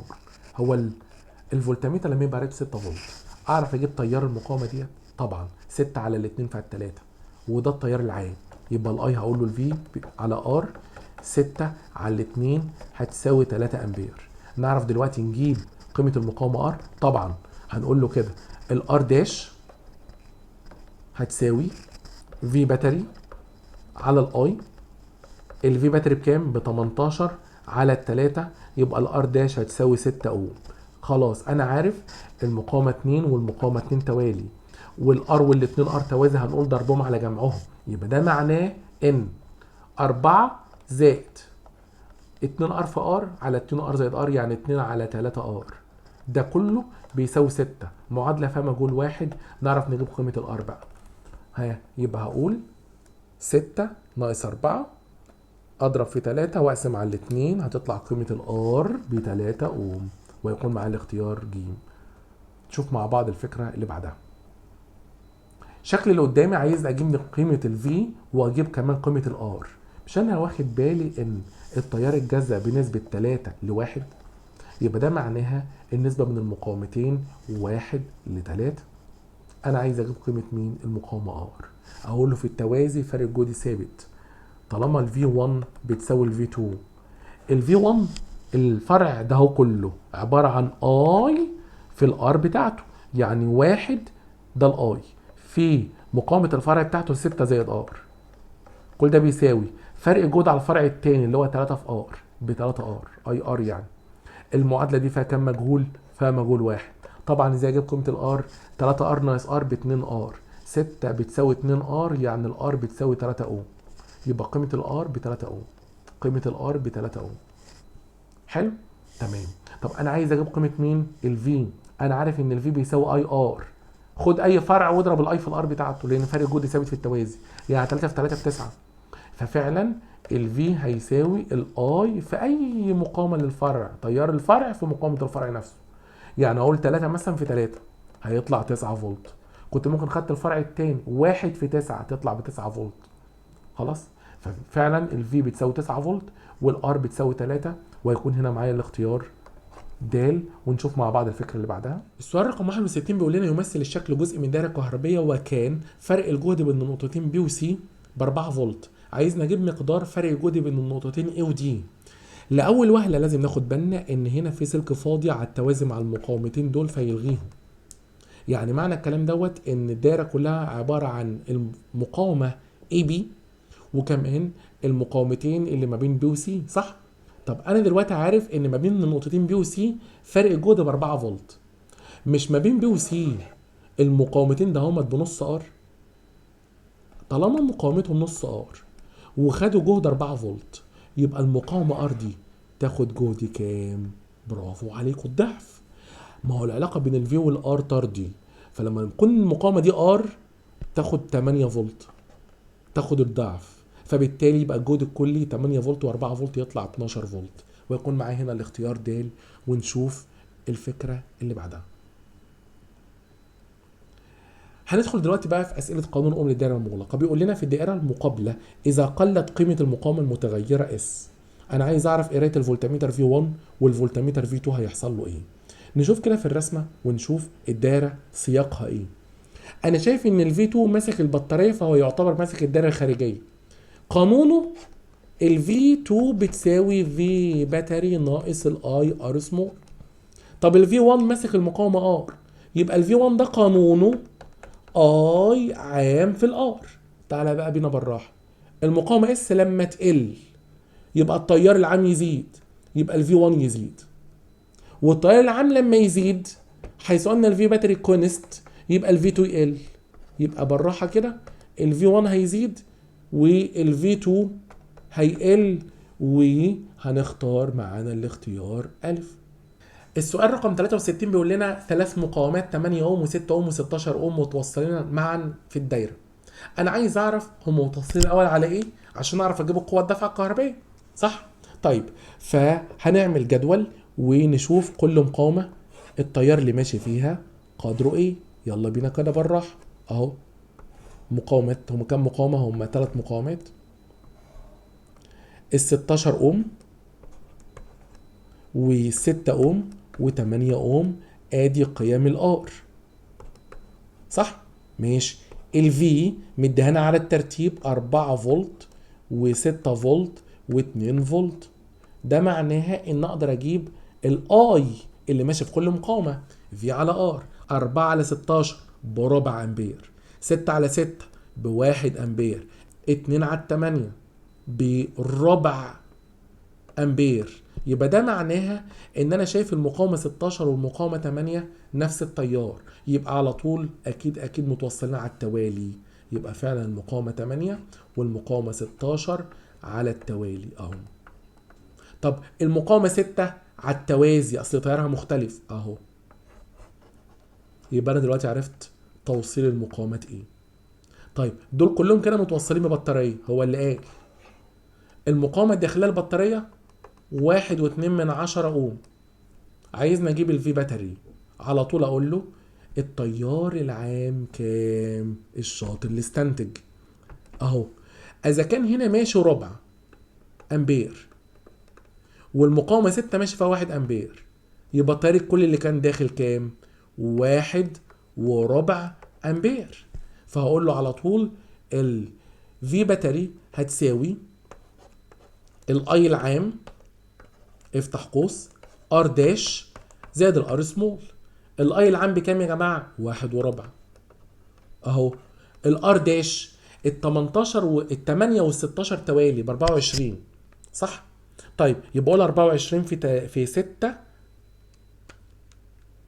يبقى قول 24 في 6 على 24 زائد 6، واللي يطلع طبعا هيكون قيمه المقاومه الكليه او يبقى المقاومة المكافئة تطلع 4.8، والمقاومة الداخلية قدرها كام؟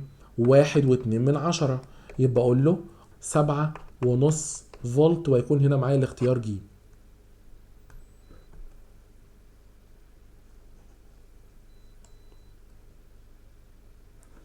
بيقول لنا بطارية سيارة قوتها دفعة كهربية 12 فولت ومقاومتها الداخلية نص اوم، وكان انا عايز اجيب قيمة الجهد النسبة المئوية للجهد المفقود، ومديني المقاومة بتاعة المصباح 2 اوم.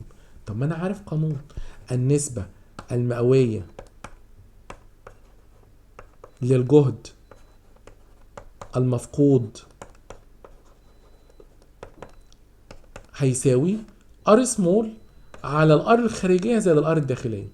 ازاي؟ الار سمول نص، الار الخارجية 2، الداخلية نص، يعني نص على الاتنين ونص، نص على الاتنين ونص، والناتج اللي يطلع اضربه في المية هيطلع 20%. وكده انا جبت النسبة المئوية للجهد المفقود. يبقى هيفقد جوه البطارية 20%، وهيطلع بره على الدايرة 80%. طب كفاءة البطارية كام؟ 80%. تمام. نشوف مع بعض السؤال اللي بعده بيقول لنا ايه اهو.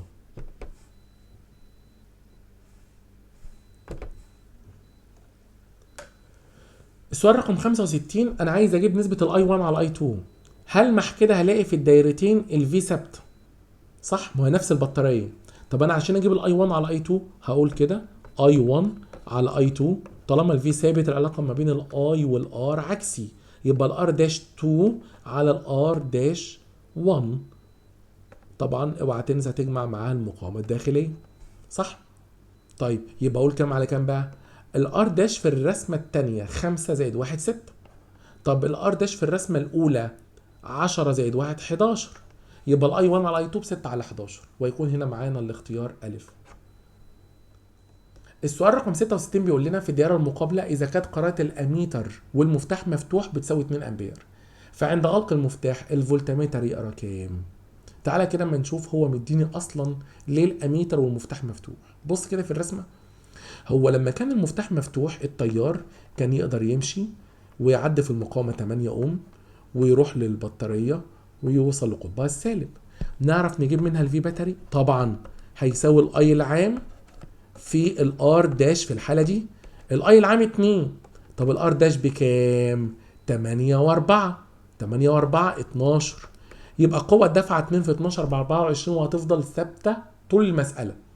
طب انا عايز اجيب قرايه الفولتميتر لما نغلق المفتاح، يبقى لازم اجيب المقاومه المكافئه الجديده واجيب التيار العام الجديد واقول الفي بيساوي اي ار. يلا بينا نجيب الار داش الجديده.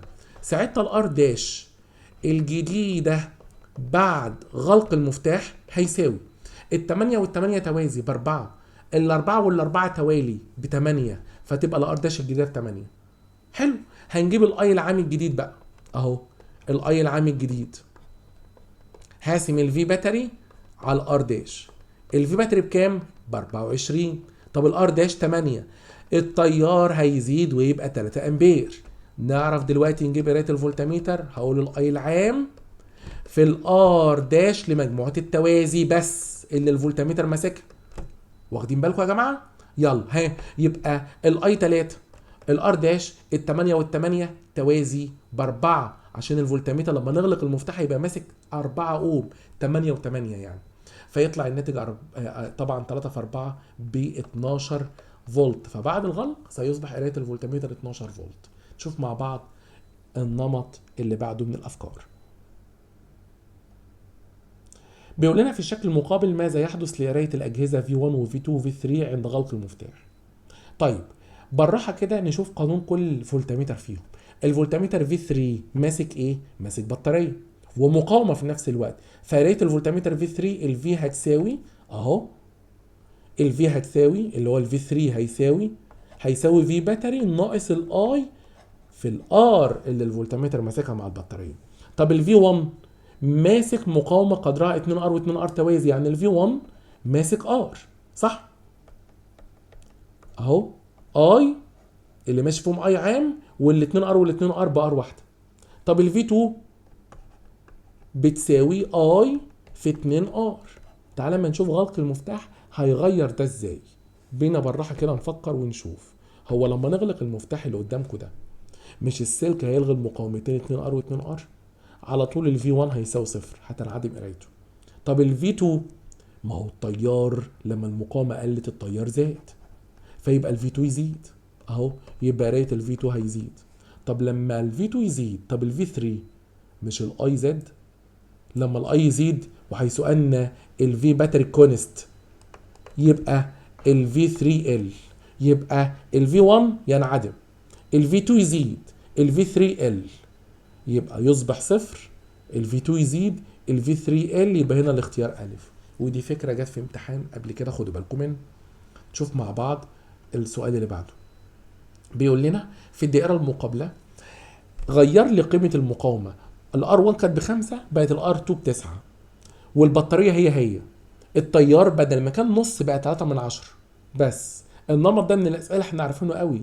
لما يتغير المقاومه الخارجيه بنعمل ايه؟ بنعمل معادلتين ونساويهم ببعض عشان نجيب القوه الدافعه. خد بالك في مقاومه داخليه مجهوله هنا، فهنروح نقول له من الرسمه الاولانيه دهيت هنعمل معادله بتقول لنا الفي باتري بتساوي الاي العام بنص افتح قوس، الار 1 ب5 زائد الار الداخليه ما اعرفهاش. طب المعادله او الرسمه الثانيه دي نعمل منها برضو معادله. الفي باتري هو قوه الدفعه القاربيه الكليه، هتساوي الاي العام ب3 من 10 افتح قوس، 9 زائد الار سمول ما اعرفهاش. اساوي المعادلتين ببعض واجيب منهم قيمه الار سمول ازاي؟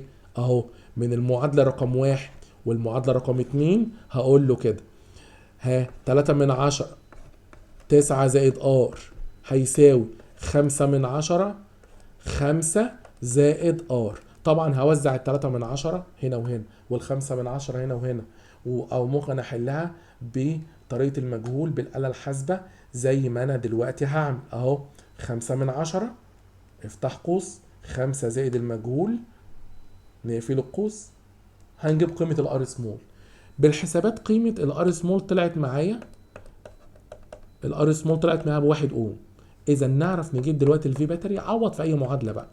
مثلا هناخد المعادله رقم 1، 5 من 10 افتح قوس 5 زائد 1، يعني 6 في 5 من 10، 6 في 5 ب30 وخد العلامه بعد رقم يعني 3 فولت. فالفولتميتر او قرايه القوه الدافعه القاربيه، قيمه القوه الدافعه القاربيه كلها تطلع 3 فولت، ويكون معايا الاختيار الف. نمط، خد بالكم من النمط ده من الاسئله. نشوف مع بعض السؤال اللي بعده.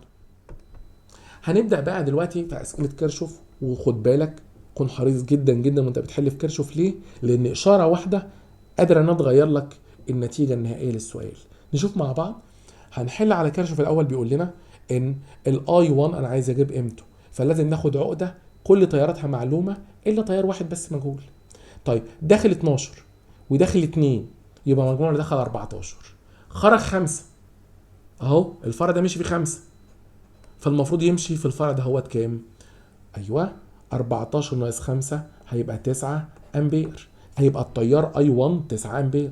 طب انا عايز اجيب قيمه التيار اي 2. شوف العقده دي، داخل لها 5 خرج منها 2 ودخل 7، يبقى المجموع اللي دخل 12 خرج 2 اتبقى 10، يبقى الاي 2 تطلع ب 10 امبير. يبقى الاي 1 9 والاي 2 ب 10. هيكون هنا معايا الاختيار ايه؟ د. ونشوف السؤال اللي بعده.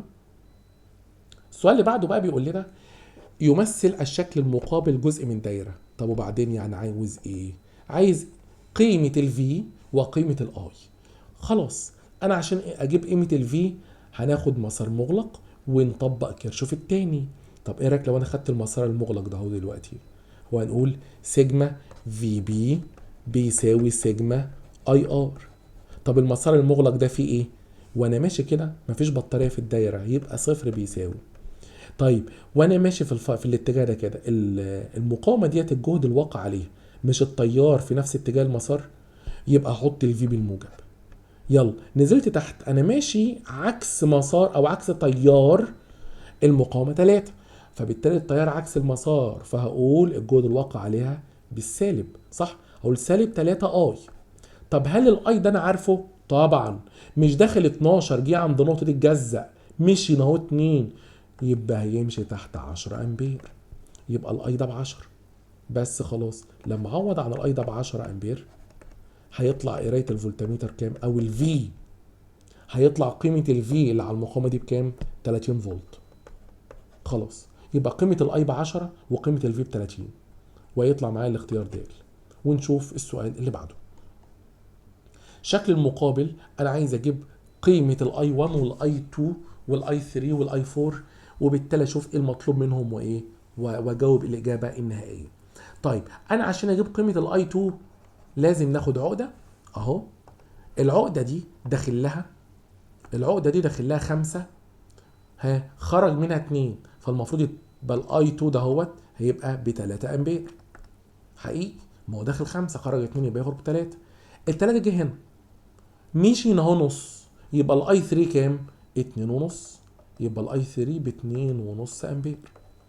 طب ال 2 ونص جم هنا، انا عايز اجيب الاي 4 بقى. طب الاي 1 بكام؟ ما هو لو انت خدت النقطه دي هتعرف. يلا دخل 1 ودخل الاي 1 خرج 5، يبقى الاي 1 لازم يبقى ب4. ركز بقى في النقطه اللي جايه، الاي 1 ب4.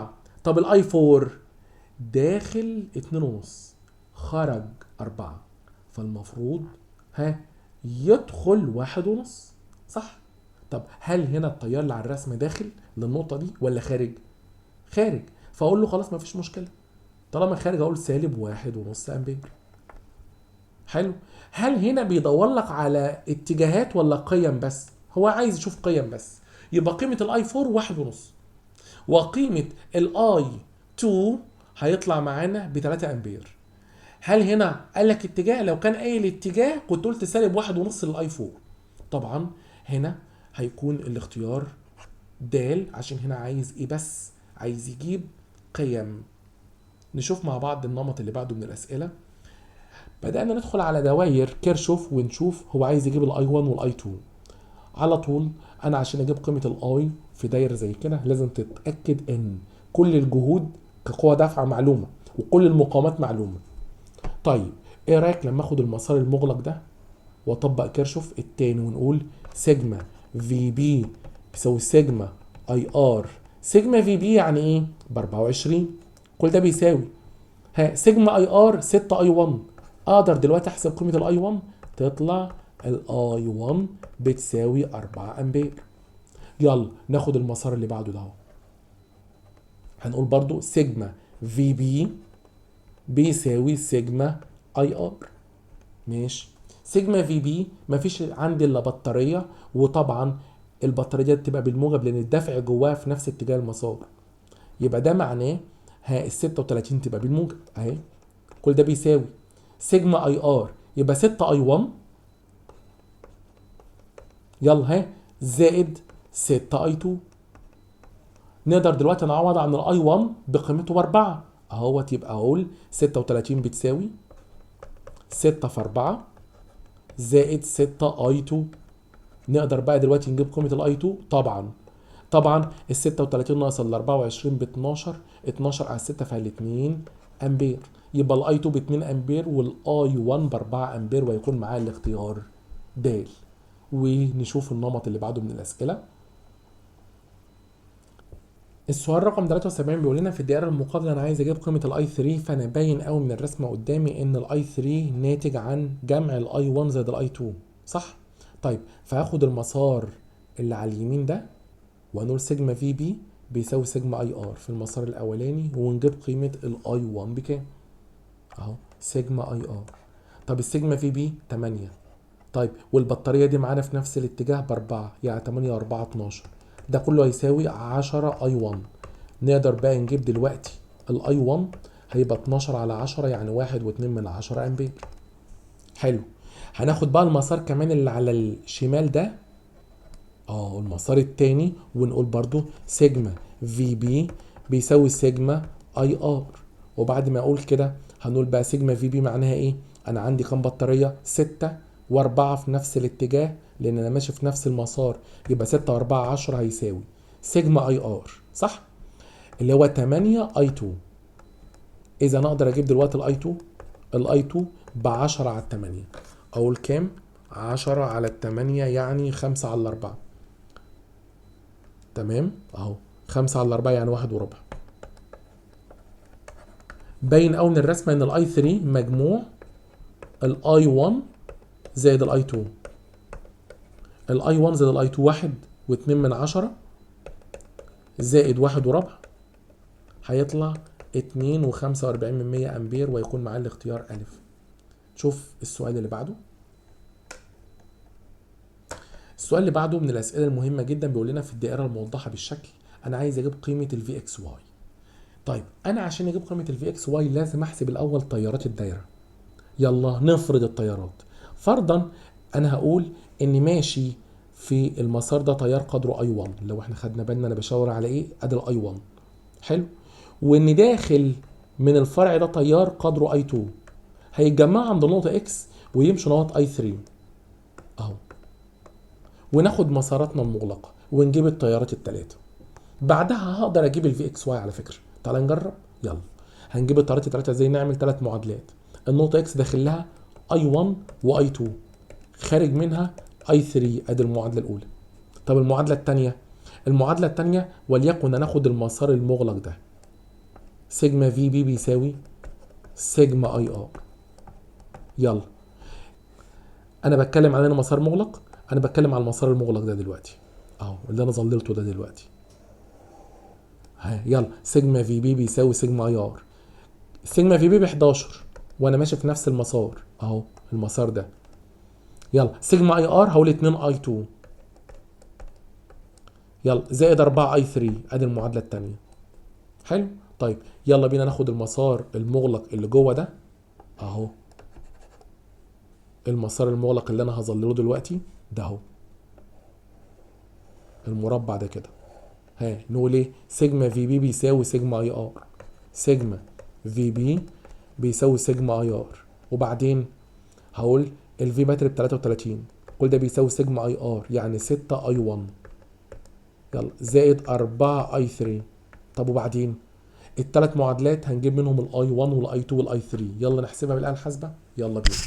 هعمل بالاله الحاسبه مود 5 2. هتطلع قيمه التيارات الاي 1 اهو. هيطلع الاي 1 ب 3.5. هيطلع الاي 2 بسالب نص. هيطلع الاي 3 ب 3 امبير. وبالتالي انا دلوقتي اعرف اجيب بقى الفي اكس واي. نقدر نجيب الفي اكس واي ازاي بالراحه كده. نحط ما بين النقطتين اكس وواي فولتميتر. يلا بينا نشوف اهو، ما بين النقطتين اكس وواي حط فولتميتر. ها، وناخد مسار مغلق الفولتميتر يقع فيه ونقول سيجما في بي اهو، هنحلها في المكان ده كده. يلا سيجما في بي بيساوي سيجما اي ار، عادي خالص. يلا وانا ماشي المسار المغلق سيجما في بي يعني الفي باتري ب 33 بيساوي سيجما اي ار اللي هو يعتبر 6 اي 1، وبعدين انا جاي من اكس لواي يبقى اقول زائد في اكس واي. حلو كده. يلا يلا الاي 1 بكام؟ لما حسبناه كان ب 3 ونص، يبقى هقول له كده 33 ناقص 6 في الاي 1 احنا قلنا ب 3 ونص، يبقى انا دلوقتي قدرت اجيب الفي اكس واي ب 12. اذا الفي اكس واي تطلع ب 12 فولت، وهنا هيكون معايا الاختيار د. السؤال رقم 75 بيقول لنا في الدائره الموضحه اذا كانت القدره المستهلكه في المقاومه 2 اوم هي 8 واط. انا عايز اجيب قيمه مين؟ عايز اجيب قيمه الاي 1 والاي 2. حلو كده. طيب ناخد بالنا من حته القدره المستنفذه. احنا عرفنا قبل كده ان الباور بتساوي اي تربيع ار، صح؟ اللي هي القدره المستنفذه في اي مقاومه. طيب هل انا دلوقتي اقدر اجيب شده التيار في المقاومه 2؟ طبعا.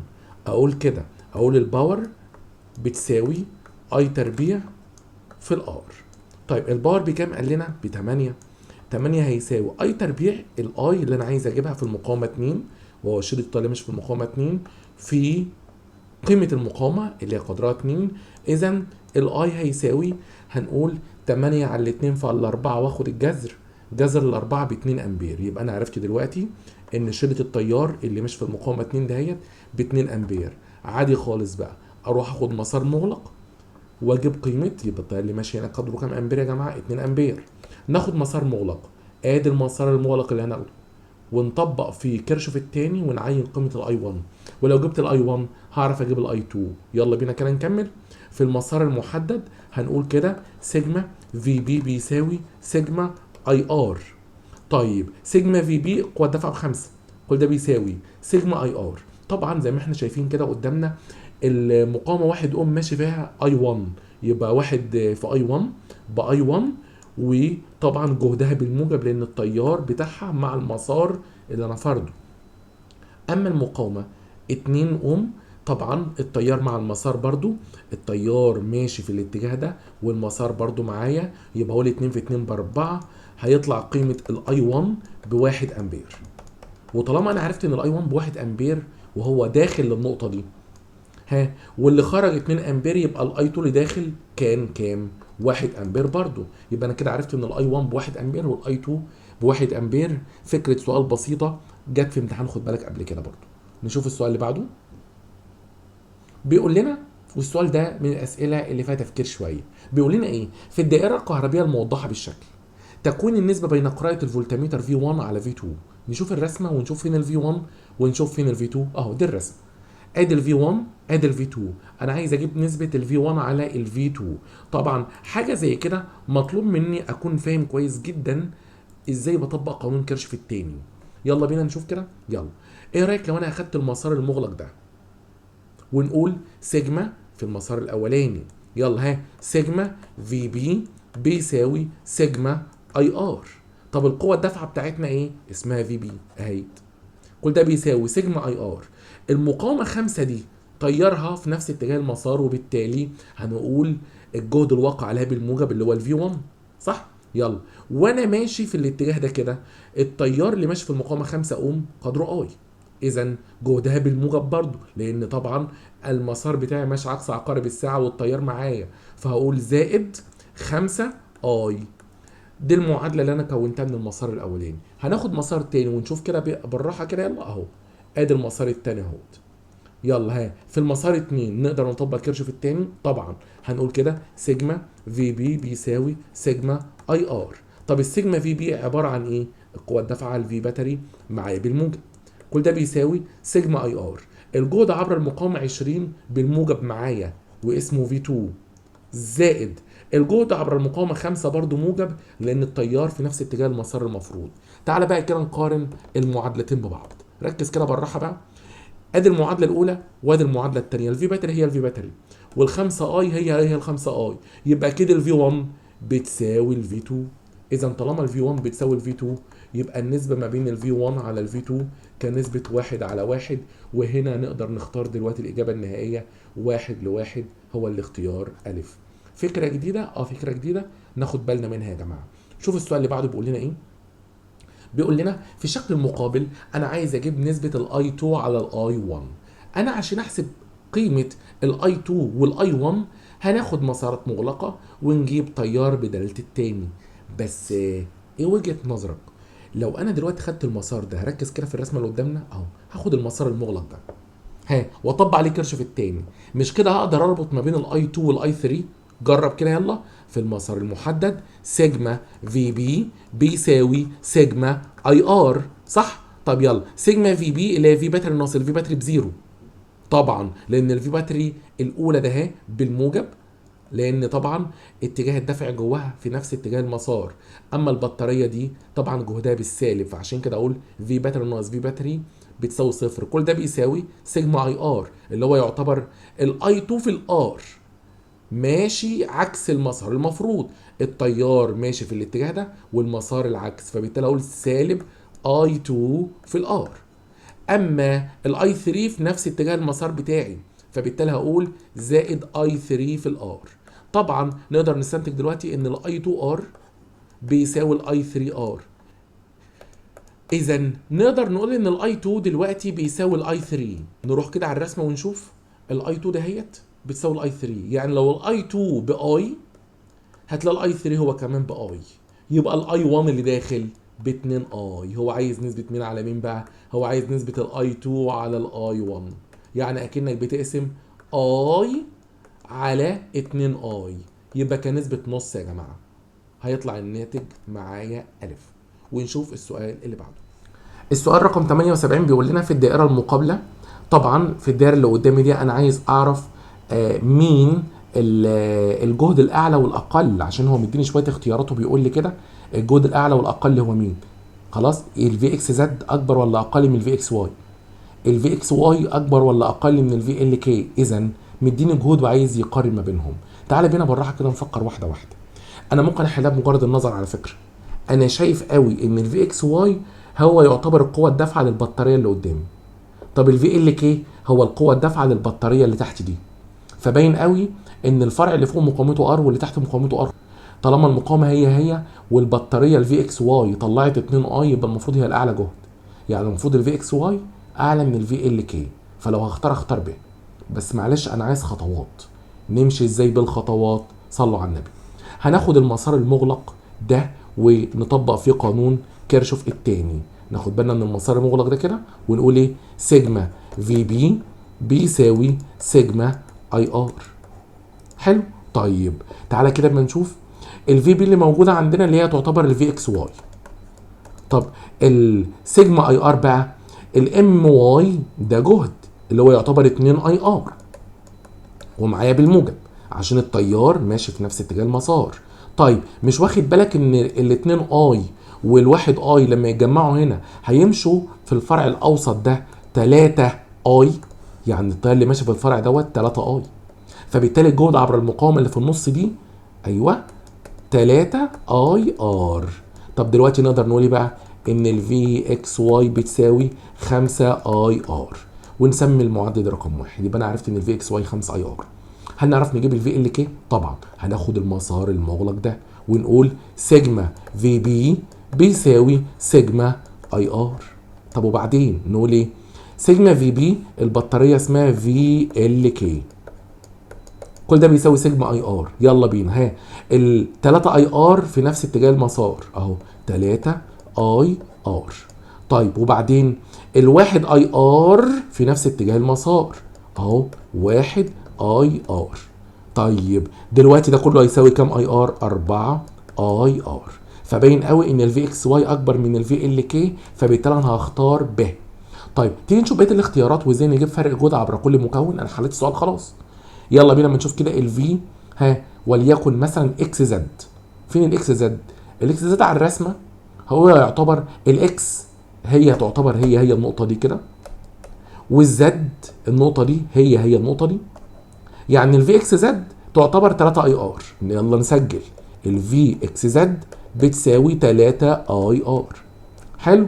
طب تعالى كده اما نشوف الجهود برضو اللي متبقيه عندي. الفي زد واي، ادي الزد وادي الواي، مش الزد هي الام، فالفي زد واي هو يعتبر الفي ام واي اللي هو يعتبر 2 اي ار اهو. الفي زد واي، الفي زد واي هو يعتبر فرق الجهد بين طرفي المقاومه دي يا جماعه، اللي هو يعتبر 2 اي ار. يلا بينا نسجل 2 اي ار. حلو. طيب تيجي نجيب الفي كي ام. فين الكي ام؟ ادي النقطه كي وادي النقطه ام، مش الام هي الزد، فالفي كي ام تعتبر اي ار صح، لان الزد كي هي الام كي صح، يبقى اي ار. يبقى الفي اهوت كي ام بيساوي اي ار. قارن كده بقى، هل الفي اكس واي اكبر او هل الفي اكس زد اكبر من الفي اكس واي؟ جرب كده. الفي اكس واي 5 اي ار. طيب الفي اكس زد 3 اي ار، فاستحاله الاكس زد اكبر من الاكس واي، فبالتالي الاختيار الف خطا. طيب الاختيار ج بيقول لي ايه؟ بيقول لي الفي زد واي اكبر من الفي ال ام. الزد واي 2 اي ار. ال ام يلا نجرب كده نشوف فين ال ام. طب نشوفه على الرسمه حتى. ال اهو والام اهي. طيب قول لي بقى الفي ال ام مش تعتبر الام هي الزد والال هي الاكس؟ يعني الفي ال ام هي تعتبر 3 اي ار. يعني الفي ال ام يلا نضيفها برضو، الفي ال ام ب 3 اي ار. فهل الفي زد واي 2 اي ار اكبر من الفي ال ام اللي هي 3 اي ار؟ طبعا غلط، ما تنفعش. طيب الفي كي ام، الكي ام اي ار. طيب الاكس واي انا لسه قايل من شويه كام؟ قدامكم اهيت 5 اي ار، فاستحاله الكي ام يبقى اكبر من الاكس واي، وبالتالي عشان كده انا اخترت الاختيار ب. احنا كده حليناها حل تفصيلي يا جماعه، ناخد بالنا من الخطوات وازاي مشينا في الخطوات دي. اهم حاجه ناخد بالنا من الخطوات. يلا نشوف السؤال اللي بعده بيقول لنا ايه. السؤال رقم 80 بيقول لنا ايه؟ في الدائره الموضحه تكون قراءه الفولتميتر. شايف الفولتميتر اللي قدامي؟ عايز اجيب قرايته. انا ممكن احله على فكره بأم المغلقه عادي خالص، البطاريتين في حاله شحن، وبالتالي التيار بيطلع من البطاريه الكبيره وبيدخل للبطاريه الصغيره، يبقى البطاريه الصغيره الفي باتري فرق جهد بين طرفيها في باتري زائد الاي ار سمول. فبالتالي هنلاحظ ان قرايه الفولتميتر دي اكبر من الفي باتري لانها بتتشحن البطاريه دي، فبالتالي اقدر اختار ان قرايه الفولتميتر ايوه اكبر من قيمه الفي باتري، بيكون معايا الاختيار ج. شوف السؤال اللي بعده بيقول لنا ايه. في الدائره الموضحه بالشكل وراح مديني الدايره وعاوزنا اعمل ايه؟ عايزنا اجيب قيمه المقاومه ار التي تجعل شده التيار المره خلال البطاريه 7 فولت ده بتساوي صفر. بس ده مطلوب. تيجي يلا نجرب نحاول نحله مع بعض واحده واحده. اهو انا عايز اجيب قيمه المقاومه ار اللي هتخلي تيار البطاريه 7 فولت دي بيساوي صفر. فالموضوع بكل بساطه عشان الاي ده يساوي صفر اهو لازم الاي 1 يساوي الاي 2، لازم الاي 1 يساوي الاي 2، وفي الحاله اللي زي كده ناخد مسار مغلق ونجيب قيمه الاي 1 ونجيب قيمه الاي 2. ولو انا عرفت اعمل كده هعرف اجيب قيمه المقاومه ار. يلا بينا نجرب. يلا بينا نجرب. ايه وجهه نظرك لو انا قلت لك هاخد المسار ده؟ لو انت مش شايفه اهو المسار ده كده اللي انا هظلله دلوقتي ده المسار اللي انا هتكلم فيه. كل حاجه معلومه الا الاي 1. نحسب الاي 1 هنقول ايه؟ سيجما في بي بيساوي سيجما اي ار اهو. سيجما في بي بيساوي سيجما اي ار. طب وبعدين يلا نجرب نشوف القوه الدافعه. لو انا واخد المسار اللي احنا شايفينه دوت، احنا شايفين ال10 دي بالموجب وال7 دي بالسالب، كل ده بيساوي سيجما اي ار. ايه بقى الاي ار؟ 4 1 5، يبقى اقول 5 اي 1 بالموجب طبعا لان التيار مع المسار. المقاومه الداخليه ب1 اوم، التيار بزيرو، فبالتالي هنا مفيش تيارات تاني في المسار او مفيش جهود في المسار او في الفرع بي اي. خلاص نقدر دلوقتي نجيب قيمه الاي 1. اذا تطلع قيمه الاي 1 3 على 5 يعني 6 من 10 امبير. وطالما طلعت قيمه الاي 1 ب 6 من 10 يعني الاي 2 هي كمان ب 6 من 10. نقدر بقى ناخد المسار اللي تحت ده كده. يلا بينا كده نشوفه. المسار اللي انا حددته اهو. المسار اللي انا بحدده او اللي انا عايز اتكلم عليه هو المسار ده لو انت مش واخد بالك. ونطبق عليه كيرشوف التاني ونجيب قيمه المقاومه ار دلوقتي ونقول سيجما في بي بيساوي سيجما اي ار. السيجما في بي 7 ناقص 4. السبعة بالموجب والاربعه بالسالب كقوه دافعه يعني 3 بيساوي سيجما اي ار. الاي 3 بصفر في المقاومه الداخليه خلاص مفيش جهد في الفرع ده للمقاومات يعني. طب وبعدين الاي 2 في الار. بس اوعى تنسى ان الار دي مجموع معاها مقاومه داخليه قدرها 2 يعني اقدر اقول الاي 2 اللي هو ب 6 من 10 افتح قوس ار اللي انا عاوزها زائد الاثنين. طبعا دلوقتي نعرف نجيب قيمه المقاومه ار. نعمل ايه؟ نقسم 3 على 6 من 10 والرقم اللي يطلع هو ناقص 2. طبعا 3 على 6 من 10 هيبقى 5 ناقص 2 تطلع المقاومة الار اللي هو طالبها ب 3 اوم. ونشوف كده معانا انهي اختيار. الاختيار هنا معانا الف. خلاص. فكرة مهمة جدا وجت في امتحان قبل كده يا جماعة. ناخد بالنا من المعلومة دي مهم جدا جدا. سؤال ثانيا بيقول لي انا عايز اجيب فرق الجهد بين اقطاب الاعمدة. اقطاب الاعمدة اللي قدامي اللي هي ال10 وال7 وال4. ازاي نقدر نجيب فرق الجهد بين طرفي كل بطاريه؟ نشوف البطاريه وليكن الاولى 10 فولت. التيار اللي خارج منها اي 1. طب بالموجب ولا بالسالب؟ بالموجب يبقى معناها انها بتفرغ. يبقى ده معناها فرق الجهد بين طرفي البطاريه اللي قدرها 10 فولت بيساوي في باتري ناقص اي ار سمول. طب الفي باتري ب 10 الاي اللي خارج منها ب 6 من 10 مقاومتها الداخليه 1 يعني اكني بقول لك 10 ناقص 6 من 10 تطلع 9 و4 من 10 فولت. طيب هل نقدر نجيب فرق جهد بين طرفي البطاريه ال7 فولت اللي قدامنا ديت؟ طبعا. مش انا عارف طياره بصفر يعني الفي بين طرفيها هو السبعه. ايوه يعني فرق الجهد بين طرفي البطاريه اللي قدرها 7 فولت هيساوي قوتها الدافعه يعني 7 فولت. خلاص.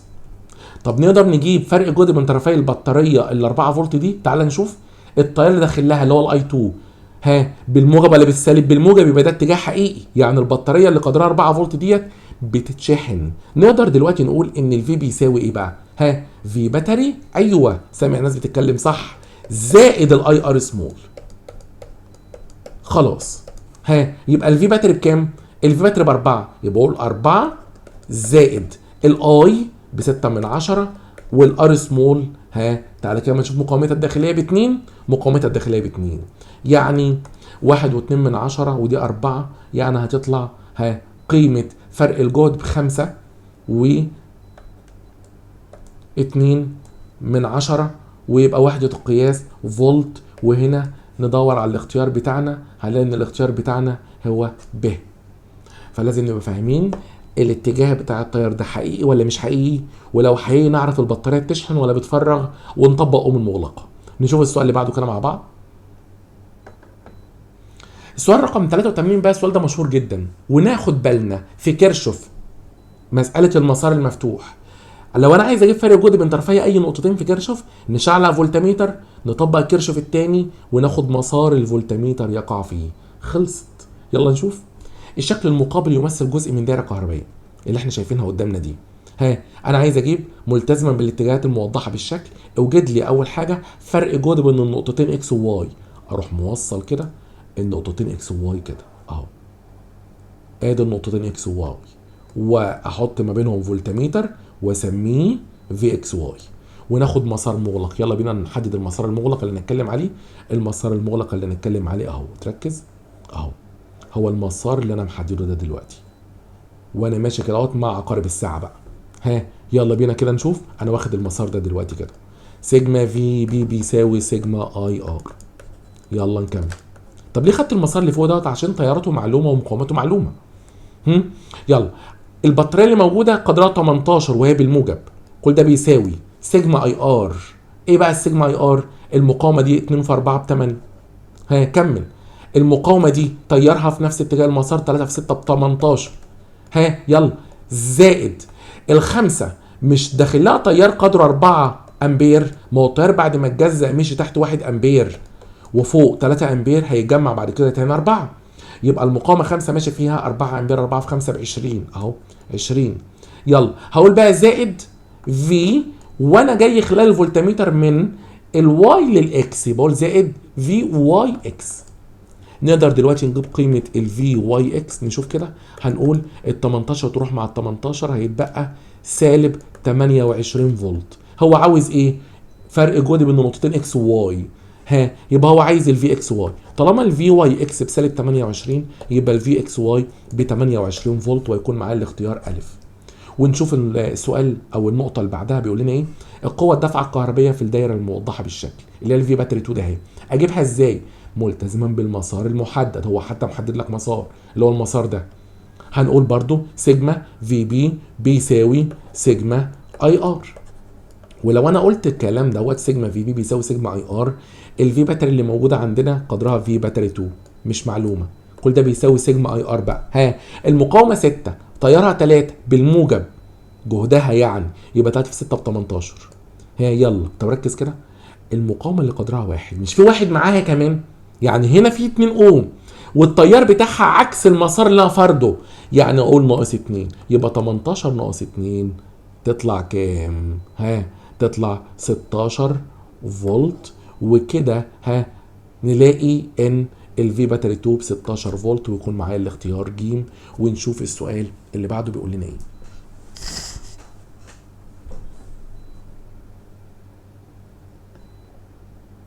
سؤال 84 بقى فكره جديده، هنا بيربط ما بين الفصل الثالث والفصل الاول. دخل لك كيرشوف وهنا بيكلمك على حث ذاتي. ركز كويس في الدائره اللي قدامك، انا عندي ملف حثه الذاتي 2 من 10 هنري. في لحظه معينه كانت التيار اللي ماشي في الدائره 2 امبير، وكان معدل نمو التيار او زيادته يعني 5 امبير كل ثانيه. دلوقتي نقدر نجيب قفض الكف العكسيه اللي هتتولد. نقدر نقول دلوقتي ان هيتولد قفض الكف عكسيه من الفصل الثالث اللي هو الحث ال دلتا اي على الدلتا تي، وطبعا السالب ده عشان اتجاه مش اكتر. ال ب 2 من 10 في 5 هيطلع ب 1 فولت. فانا عرفت دلوقتي ان في جوه الدايره 1 فولت بيعكس البطاريه. يلا بينا بقى نشوف هو طالب ايه، عايز يجيب فرق الجهد بين او بي. ادي النقطه ايه، ادي النقطه بي، وعايز اجيب فرق الجهد ما بين طرفيهم الفي اي بي. طبعا حاجه زي كده نعمل ايه؟ نشعل فولتميتر، ناخد مسار مغلق بحيث يقع فيه الفولتميتر، ونطبق كيرشوف التاني. ادي المسار المغلق اللي احنا بنتكلم عليه اهو. يلا وناخد مسارنا هيبقى مع عقارب الساعه مثلا، ونقول سيجما في بي بيساوي سيجما اي ار اهو. سيجما في بي بيساوي سيجما اي ار. طب وبعدين ها البطاريات اللي موجوده عندي 6 بالموجب وال 12 بالسالب، يبقى اقول 6 ناقص 12. اوعى تنسى ان في قوه دافعه كهربائيه مستحثه عكسيه بتعكس البطاريه، يعني بتعاكس يعني اقول ناقص 1. كل ده بيساوي سيجما اي ار. 4 و2 6، يبقى المقاومه بتاعت الفرع كله 6 والتيار ب2 والجهد بالموجب، لان التيار اهو ماشي في نفس اتجاه المسار، التيار في نفس اتجاه المسار. هنا بقى هقول له زائد في بي اي، طبعا زائد في بي اي. نقدر بقى نجيب الفي بي اي بسهوله جدا بسالب 19 فولت. اذا الفي اي بي يطلع ب 19 فولت، ويكون معايا الاختيار ب. ونشوف السؤال اللي بعده. الشكل الذي امامك جزء من دائره كهربيه اذا كانت شده التيار 3 امبير، ونبص في الشكل نلاقي عندنا مكثف. طب ازاي اتعامل مع المكثف يا جماعه في الدايره؟ موضوع بسيط قوي، اعتبره بطاريه واتعامل معاه زي ما بتتعامل مع البطاريه بالظبط. فاكر طريقتنا عشان نجيب فرق الجهد في كيرشوف؟ نشعل فولتميتر ونسميه الفي سي دي اهو، وناخد مسار مغلق، هو مفيش غيره المسار المغلق. ادي المسار المغلق اللي موجود عندي في الدايره بتاعتي اهو، ده المسار بتاعي. واوعى تنسى انا همشي مساري مع عقارب الساعه مثلا، وهنقول سيجما في بي بيساوي سيجما اي ار اهو. سيجما في بي بيساوي سيجما اي ار. سيجما في بي البطاريه دي ب 18 والمكثف اعتبره بطاريه طبعا، ما هو في نفس الاتجاه اهو، ما هو الدفع جواها في الاتجاه ده وفي نفس اتجاه المسار، يبقى اقول 18 زائد 6 في بطاريات تاني مفيش خلاص، كل ده بيساوي سيجما اي ار. المقاومه 4 اوم تيار عكس مسارها، يعني اقول سالب 4، والتيار في اللحظه دي كان قدره 3 امبير، هو اللي قال لي في السؤال اهو شده التيار كانت 3 امبير، يبقى هقول 3 امبير اهو. جميل كده، خلصت المقاومات، خلصت البطاريات، اجي اقول بقى زائد، انا جاي من النقطه دي رايح لسي، يبقى اقول زائد في دي سي. نقدر دلوقتي نجيب الفي دي سي، يطلع الفي دي سي بكام بقى اهو، يطلع الفي دي سي هنقول 24 زائد 12 ب 36 فولت. ففعلا فرق جهد بين النقطتين، هو عايز فرق جهد بين النقطتين وخلاص، ما حددش في دي سي ولا في سي دي، هيطلع 36 فولت طبعا، ويكون معاه الاختيار د. وده نمط جديد ما جاش قبل كده في امتحانات يا جماعه، ناخد بالنا منه. وكده نبقى انتهينا من الفصل الاول، ونستودعكم الله ونلتقي في مراجعه الفصل الثاني، والسلام عليكم ورحمه الله وبركاته.